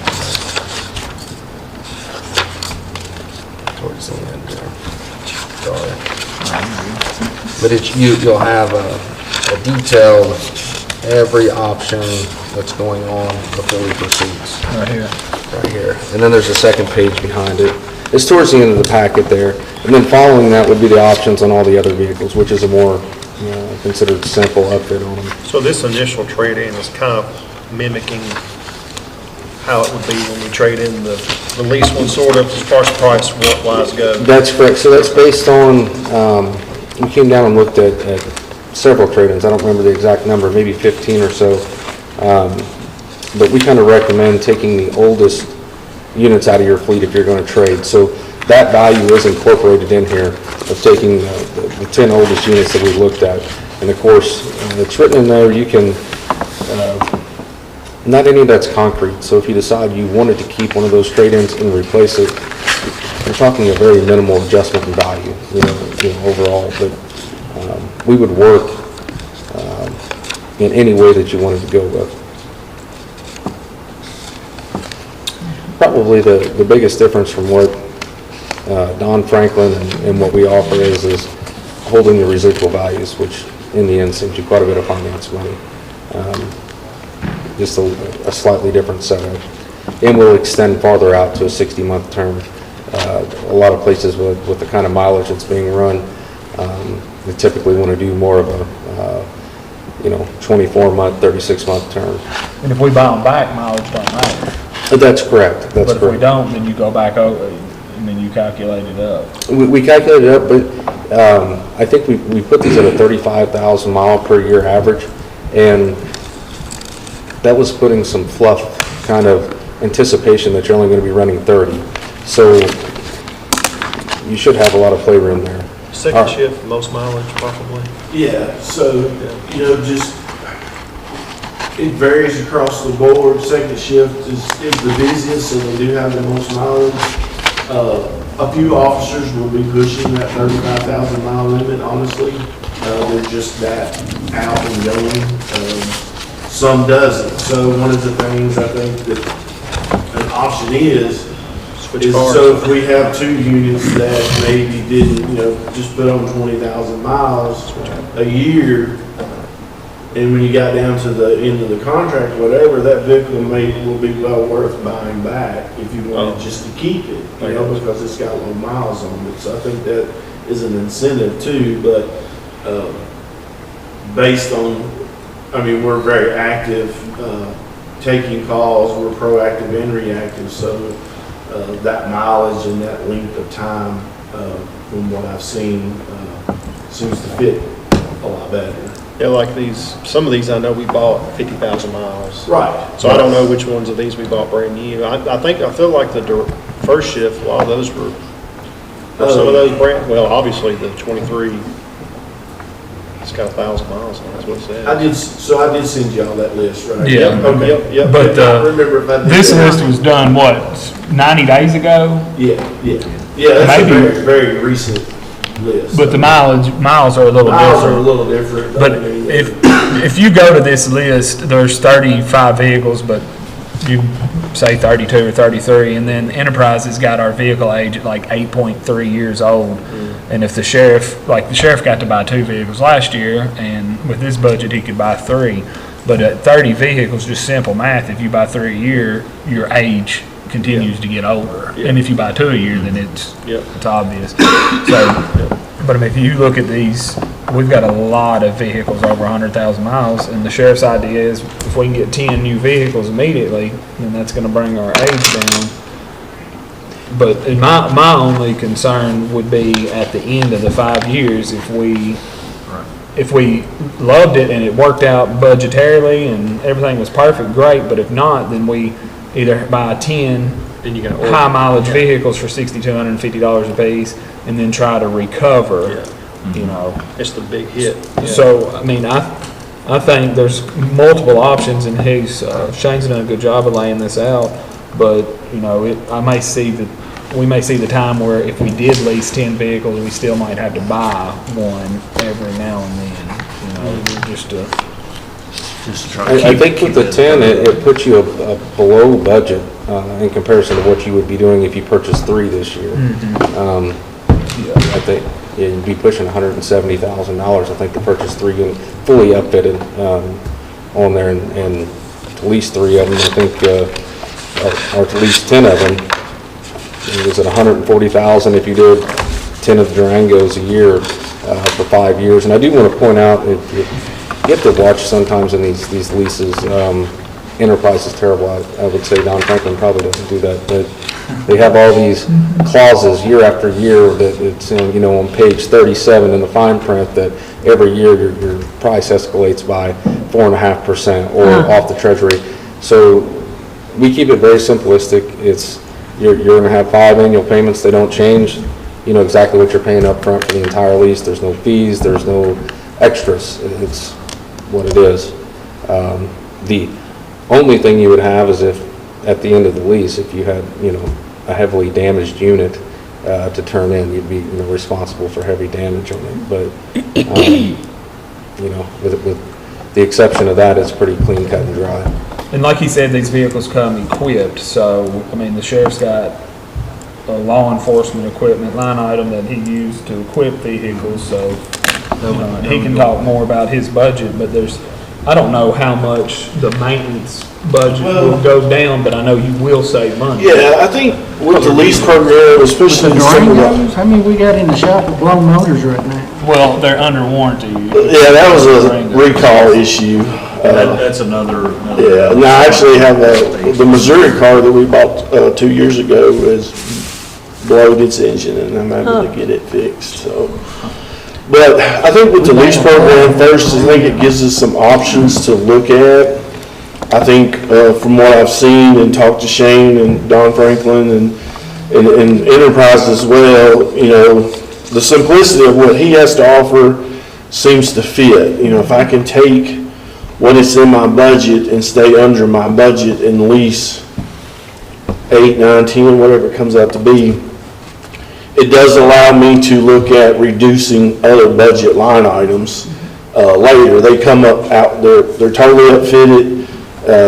I give both the specs to everybody equipment that we use, so it matches apple to apple. But you know, we're spending $150, $170 for three cars or 2 new cars and a 50,000 mile car, and that has worked. So my fleet, there's about 10 vehicles that are fairly new with, as you saw, with good mileage, and those are in my road deputy vehicles. What we would do is we would just take 8, 9, 10, or whatever we're allowed, you know, if we get to do a lease program and put them back in the roads and then use those newer model cars to distribute to the other officers in the department that don't put as many miles on those cars. So then I'm going to gain more longevity out of those cars. So we're growing, you know, we're looking at hiring 2 more deputies. And so, I mean, our fleet has maintained, but I think this will allow more things to be reduced later in the budget. So you like this year? I do like what I've seen and read in his. I think Don Franklin's is not a bad idea, but I think this fits better, and it has a few more options. That it just fits better, and it's simple.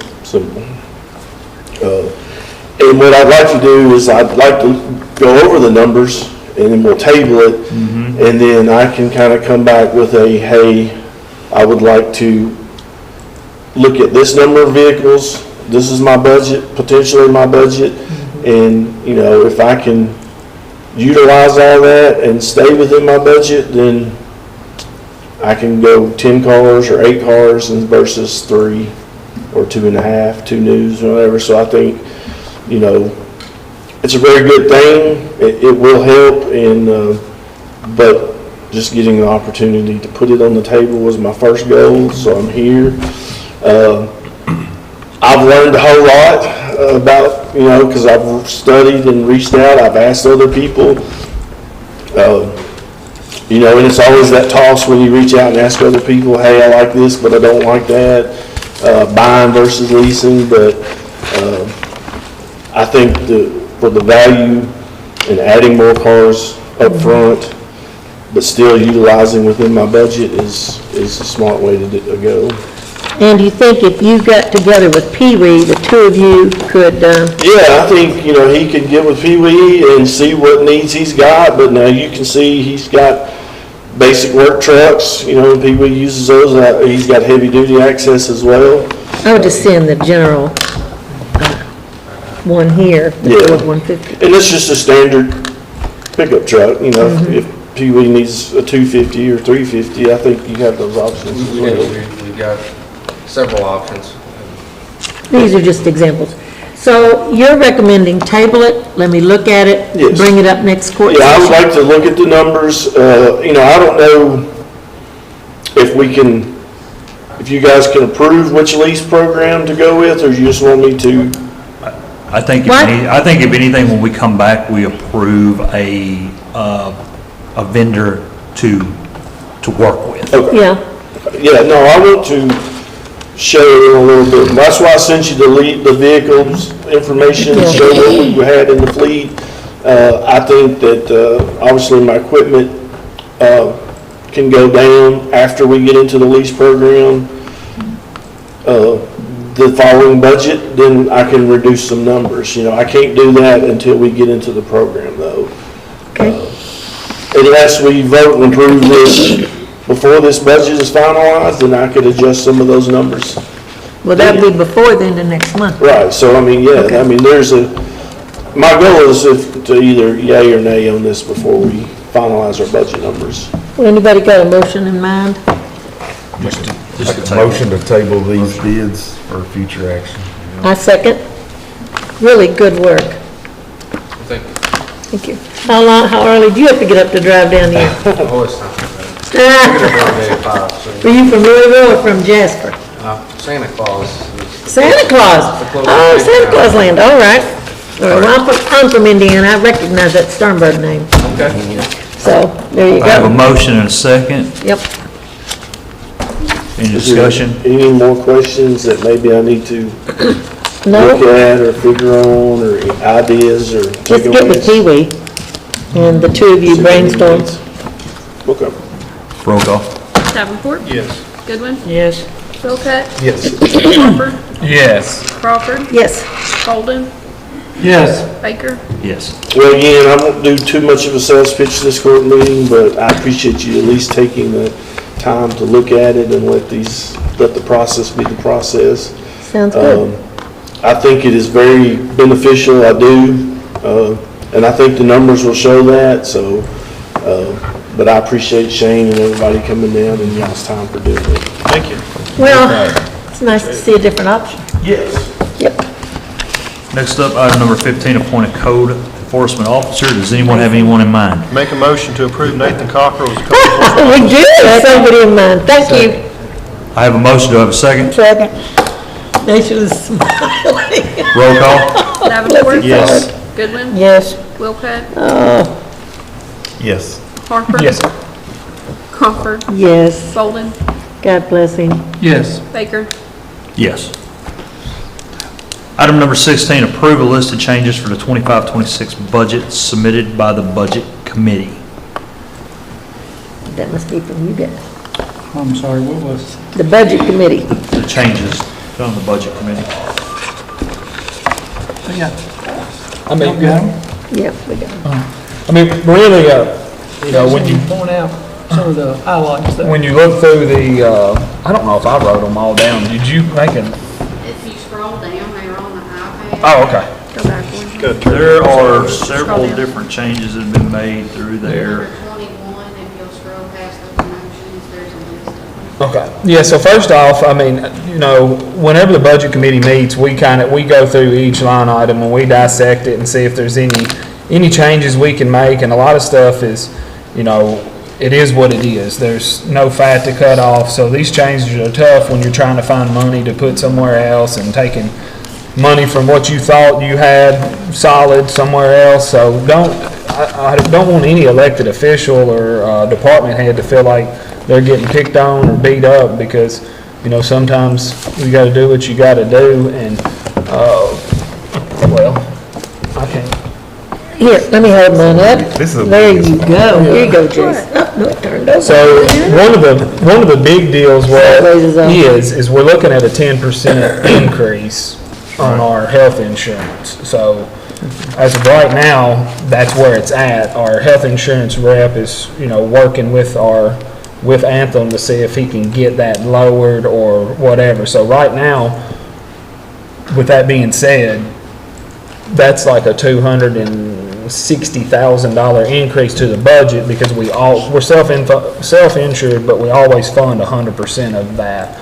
So anyway, we decided as a committee to not fund the 100% and take the 10% increase off to reduce that line item $259,000, so we could find some money to move around to fund other things.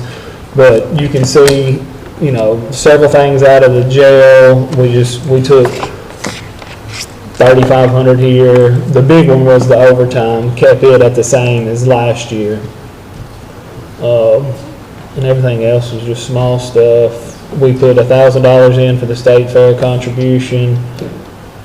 And then, one thing we did, you want to explain the road thing, Thomas? Yeah. With the- Tell us. Yeah, I'm still trying to find where exactly you're at. Are we on this page right Yeah, here? you gotta have a crooked neck. Yeah. Yeah, we was talking about that overtime's 20,000, right? Yeah. Yeah, so, we've talked about this every year when we do budget, and then we get busy and sidetracked and we forget. We need to figure out a different way, a different formula to calculate our road money. So right now, the way it's happening is there's a road line item, and let's say it's $1.1 million. Okay? New year comes around, and it's $1.1 million again, or $1 million. Well, that includes your carryover money. So, for me, I'm a district that I have to hold money for a long time before I ever have any money to be able to spend. So, every year I carry that over, that is part of the $1 million. Let's just call it $1 million, is what was in the proposed budget. So if I carry over $300,000 and you see the new budget and you say, well, there's another $1 million in the budget. Well, it's not, and we're going to keep it simple. It's me the only one carrying over money. It's not. Chris carries over money. Everybody carries over a little bit, and so there's only $700,000 in new money. Okay, and then you get this year, as of today, and I'm going to just use round numbers, in this $1 million budget, only $325,000 or $50,000 is new money. So Jason is only getting, see, he spent all of his money, he has no carryover, so his new money is only whatever his percentage is of the $300,000 of new money. So we're making a couple of recommendations. One would be that we, in this budget year moving forward, that whatever that line item is, that is funded like we do for other line items, like, let's say, Parks and Rec. If we say we're going to put $250,000 in Parks and Rec, we don't have to necessarily spend it. That money is allocated, and if it's $250,000 next year, it just grows, right? We're asking that the road money be done the same way, and we come up with a true number. Obviously, it's not going to be $1 million this year. So, it needs to be reflective of what that new money would be. And if I don't carry over money, or if I carry over money, Chris carries over money, that's just in its own pool, okay? And when you see the line item and it says $450,000, it's $450,000 of new money. That was one change. Well, there are two line items. There's two. There's the new money and the old money. That's line right. item. Yeah. Right now, it's new money, old money. So when you look at that, we have it listed as one thing, $1 million. But part of that is old money, carryover money. I think I have $300,000. Chris has $300,000 or $400,000. Ain't got nothing. You ain't got nothing. You're about to spend out. You have a little bit, and he's about to spend out. So there's only $380,000 of new money. And again, it's one of those line items that you look at your budget and it's deceiving. You think, I have $1 million. I'm going to get let's just say you're 10%. I'm going to get 10% of $1 million. You're not. But you're not. You're getting 10% of the new money. So we're, for clarity, are asking that be just done in a different way, and we show what the new money is only, and the carryover money is just in the other funds. Carryover money. So it's not included. That's right, it would be, you would have a better understanding. Yes, thank you. That you know what your percentage is. I don't. Mine's about 7%, a little less, and I could easily calculate what my money is. The other recommendation that we need to address, not necessarily 100% as part of the budget, but North Logan is behind. It's been behind since I came on board. Is that you? Just that area is just terribly behind. So we came up with this formula, we'll take road miles, and whatever your percentage of road miles, that's what you get. We've been doing that for 18, 19 years now. North Logan's still behind, okay? That don't work. If you can't get that to pan out in 18 years, you know it's not working. We need to come up with a different recipe. One thing that I proposed in our budget meeting to the judge, and this is not because Jason sat on the committee, it has nothing to do with that. But we need a line item dollar amount that's designated at the court's discretion to go straight towards a road, whether it's North Logan, almost like flex money, South Logan, wherever it may be, but North Logan has to be addressed for the next 5 years to even get caught up with the rest of us. Oh, my goodness, I It don't is- guess it's I just- knew that. And I don't know if 5 years would do it. Depends on how much money you put towards it. If you put $500,000 every year, probably in 5 years you'd get caught up. But if you're gonna put $100,000 a year, it'd probably It'll take the take 10. next, probably take the next 20, you know? Well, because of increases. And it's driven by two factors. Okay. One factor is they're decades and decades and decades behind. They were overlooked for political reasons back in the 50s and 60s. Okay, it's just a true fact, you know? And so that put them behind, and then court addressed that and tried to come up with a fair process. I think it is fair, but the process doesn't look at the neglect that has been done for decades. And the second part is, their soil conditions are different. Their roads don't last as long as my roads. My life expectancy of my road, and I'm making up a number, Pee Wee may know, is 20 years, okay? If you put it in right, you won't have to do anything to that road for 20 years. I'm making that number up, okay? Okay, fine, But if exactly. you go to Jason's district, you can half-life that. It's 10 years. It's Is it just because of the soil soil composition? Yeah, it doesn't compact. It's just, I'm not a, whatever. That's why we have 2 soil conservations in Logan County. We're the only one. Yeah. The only one in the state. Well, there you go. And Chris could explain that more than I do, but your soil is just different. It doesn't compact.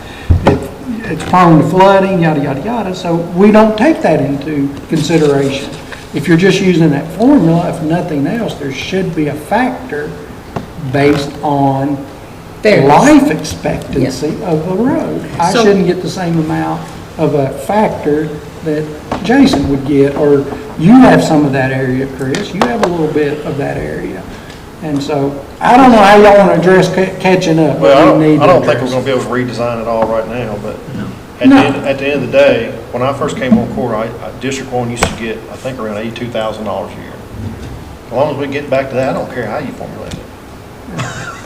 'Cause I spend That's time- based off of $1 million in new money, because when we first come on, it was that election cycle, and, you know, everybody spent, nobody had any carryover except what they was mandated to, the 35%. That amount of money per year works good. It worked good for me. For District 1, but. It was $1.5 million You know, in the first budget. Yeah, I think I've been on court when it was $1,700,000, $1,800,000. Really? The last year we went to 1. Yeah, after man, being and I in the talked meeting. about that. I remember $1,700,000, she looked it up, it was about $1,800,000, close to And so it's $1,800,000. reduced then?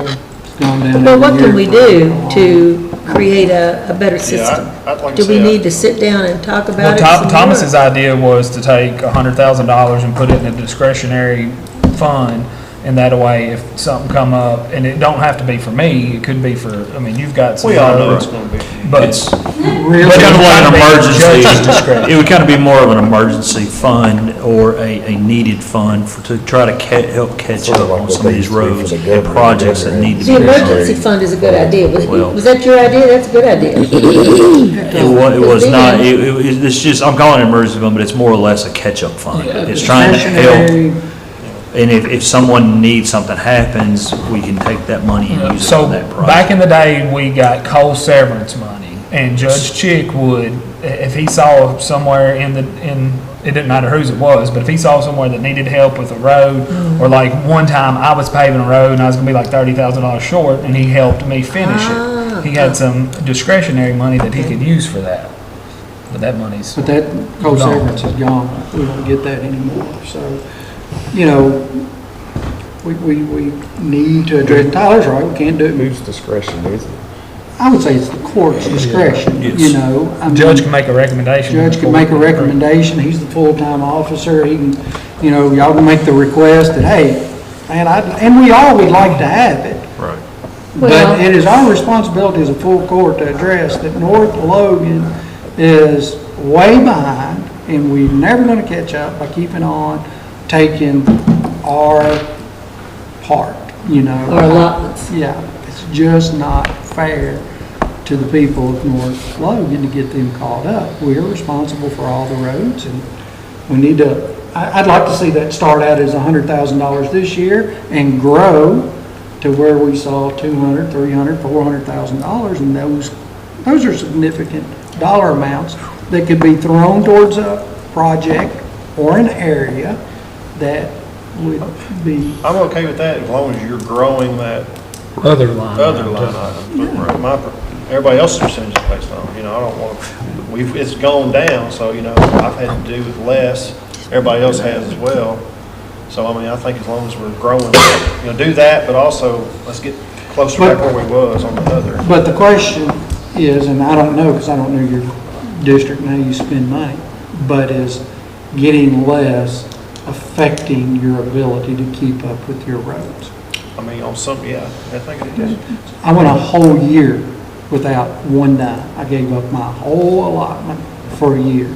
It had zero effect on me. And I know we talked about No. the standards of roads, and to be honest with you, all my problems are of what we inherited. That's all my problems. What we're taking on, what we took on umpteen years ago is all my problems. Right. And that's why we need to redesign and look at the Yeah. criteria, look at the standards of the roads that we take on in order I to appreciate make just those. knowing. I was So did- unaware. Back to the budget, did anybody have any? So we plan on after questions? having the first reading, we're still gonna have maybe another budget meeting like we usually do to get the department head, you know, other elected officials a chance to. That's worked well in the past, and I think it's a good idea to Absolutely. bring it up and These go are just over all the these numbers and go. Yeah, no, and I appreciate y'all taking time. I know y'all met a few times. Appreciate y'all looking at it. Release today, or can we do it in that meeting? No, we approve them today and then we'll come back and change. Yeah. This is just the beginning recommendations. Okay. Yeah, because once we And have the that first stuff reading, might then it becomes the budget that we can make changes and. And there are two separate lists of changes today. If you'll look at your list of motions there, Yeah. I think they're even separate agenda items. The first list is the list that the budget committee come up with. The second list is a list of things that Karen knows that needed to be changed. You know, some of them are due to the earthquake insurance, some of them are numbers like the AOC, blue form that you all approved today. Some of those are things that are different than what you all acknowledged when you got the budget. So since they are different, she has a separate list of budget changes. So we'll be having the first reading with these recommendations as part of the first reading, basically. Okay. And then we'll set up a meeting, and bring all the department heads and elected officials in and. That sounds good. I make a motion to approve the list of changes as presented by the budget committee. Second? Hang on just a There you second. go. So you're doing that, it's the first part. That's going to clean up everything that needs, the orders of things that we need to do. I think there's another part on the end. Make a motion to approve the list of changes to the proposed FY 25-26 budget as submitted by the budget committee and incorporate those changes into the first reading of the budget. Second? Motion is second. Any other discussion? No. Roll call. Davenport, Yes. Goodwin, Yes. Wilcutt, Yes. Harper, Yes. Who's our Crawford? deputy judge? Yes. Bolden, Oh. Yes. Baker, Yes. That's what she's Make a done. motion to approve the May 13th list of changes to the proposed budget as submitted and incorporate those changes into the first reading of the budget. Second. Motion second. Any discussion? Nope. Roll call. Davenport, Yes. Goodwin, Yes. Wilcutt, Yes. Harper, Yes. Crawford, Yes. Bolden, Yes. Baker. Yes. I guess I'll go ahead and make a motion to approve the first reading of the ordinance number 25-220-02, the proposed Logan County Fiscal Court budget for the fiscal year 25-26, along with the third-party budget for the Justice Center County Liability Section and the amended annual order setting the maximum salary for deputies and assistants for the clerk and sheriff. Second. Motion and a second. Any other discussion? Roll call. Davenport, Yes. Goodman, Yes. Wilcox, Yes. Harper, Yes. Crawford, Yes. Bolden, Yes. Baker. Yes. So that covered 16, 17, 18, correct? Yeah. Covered all of them. Okay. Just want to make sure that all of them were covered and we didn't have any slacking there. Item number 19, approve the agenda and resolution with Commonwealth, the agreement and resolution with Commonwealth of Kentucky for the replacement of a bridge on Liberty Church Road. This is the MOA for $600,000 that we were able to get through the bridge fund, which I'm happy we were able to get. Yep. Do you want me to do that one? I do. I make a motion to approve the agreement and resolution with the Commonwealth of Kentucky for the replacement of the bridge on Liberty Church Road for the $600,000. I'm sorry, I forgot the money. Second. That's all right. Okay. I had a motion and a second. Any other discussion? No. Is that a split deal too? I'm Is sorry? that an 80-20 thing No. too? That's No, just this is a the No, one- they're giving us $600,000. They're The giving us total the money bridge to is do gonna it. be we're gonna have to put it out for bid, but we have an idea of where it's gonna be by the quotes. So she's gonna have to put a little bit, but it's not quite an 80-20 split. Roll call. Davenport, Yes. Goodwin, Yes. Wilcox, Yes. Harper, Yes. Crawford, Yes. Bolden, Yes. Baker. Yes. Number 20, approve to advertise for bids for the replacement of the bridge at Liberty Church Road. Okay, I make a motion to approve to advertise for the bids for the replacement of the bridge on Liberty Church Road. Second. A motion and a second. Any other discussion? Roll call. Davenport, Yes. Goodwin, Yes. Wilcox, Yes. Harper, Yes. Crawford, Yes. Bolden, Yes. Baker. Yes.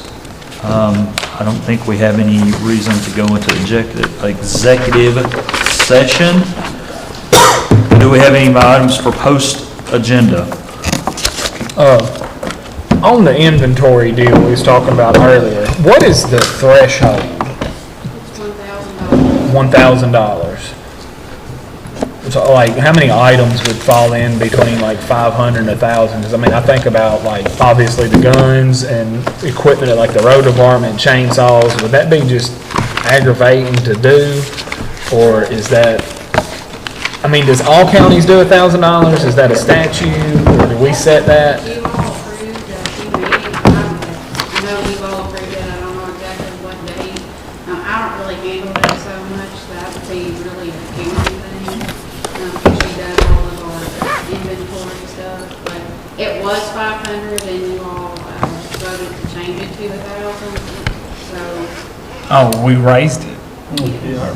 We raised it because there were so many little things that were coming in. Oh, okay. It was just a lot of But overwhelming I guess work. it is too aggravating to, I guess because like, as cost of things go up, you know, Yeah. it's like, yeah.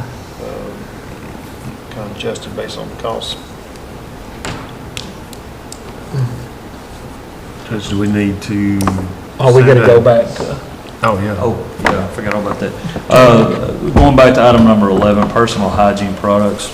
Mr. Toomey, Jailer Toomey, have you had a chance to look over? Yes, sir. It's, comparing the prices on all the items, it's split. Half and half between each vendor. Is it possible to, where on one item in particular, there is a significant difference, but the rest of them are pretty within. That one item, do y'all use like a lot of it? Well, if it did not, yes, sir. Because it would, because that could weigh, outweigh and tilt the scale towards the other. But I'm, other than the one item, I mean, again, they're split, Make a motion to reject the bids and let the jail work with both vendors who submitted bids to buy the most competitive price with the understanding that they will honor the price giving, knowing that they're working with two vendors. Second. It'll work for you, All right, if that's good with anyone. Anyone have any discussion on that? Nope. If not, roll call. Davenport, Yes. Goodwin, Yes. Wilcott, Yes. Harvard, Yes. Crawford, Yes. Bolden, Yes. Baker. Yes. Are we setting the date for our special call? Let's see. Our second reading is, when is our second reading? Okay. Do you have any dates that work better for anyone? Was we gonna try to do an afternoon, I think a later afternoon would be better. like a 4 o'clock? Yeah. 4 or 4:30.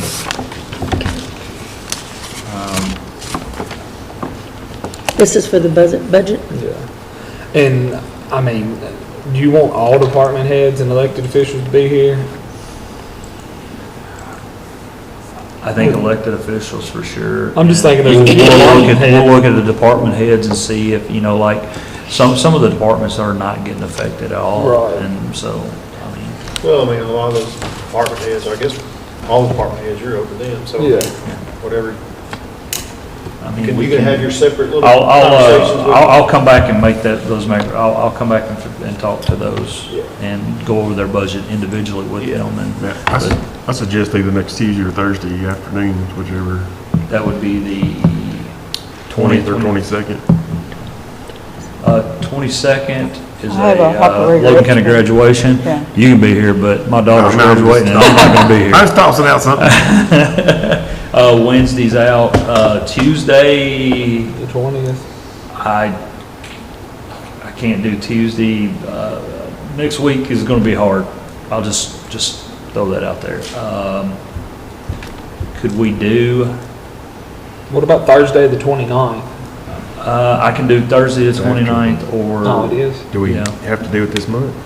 No, We don't hold. Sooner I would Second. prefer that it'd be wise for us to do it before the next court meeting, or the first court meeting in June, Okay, well, the 29th. and try to have that I can budget make it the passed then. That way, if there's something, So second reading is not till June. Right. yes, second reading will be the last meeting in June. no, we need to do it first meeting in June. In case you have some changes, right? No, when Karen has the budget schedule always Right. already set for the second reading to be the last meeting in June. Okay. Okay. That, Because we have advertising that we're gonna have to do and all that good Okay. jazz. So the 29th at 4 o'clock? 29th at 4 o'clock. May 29th, Yes, ma'am. okay. You okay with that? Yeah, And that's here, I remember that. Taylor, Tim, you okay with that? so that'll be right here? Yeah. Okay. So, At 4, you said? Do we need, Yeah. have a special call Okay. budget workshop? Do we have a motion for that? Oh, we don't have to have a motion. Okay. Set to advertise. You just gotta have a 24-hour public notice, right? Thank you. There's a few rules I'm still Good trying to job. wrap my head around. I'll eventually learn some of this and then either won't run again. Anything whatever. else? motion to adjourn. Second. All right. Motion to adjourn. We'd be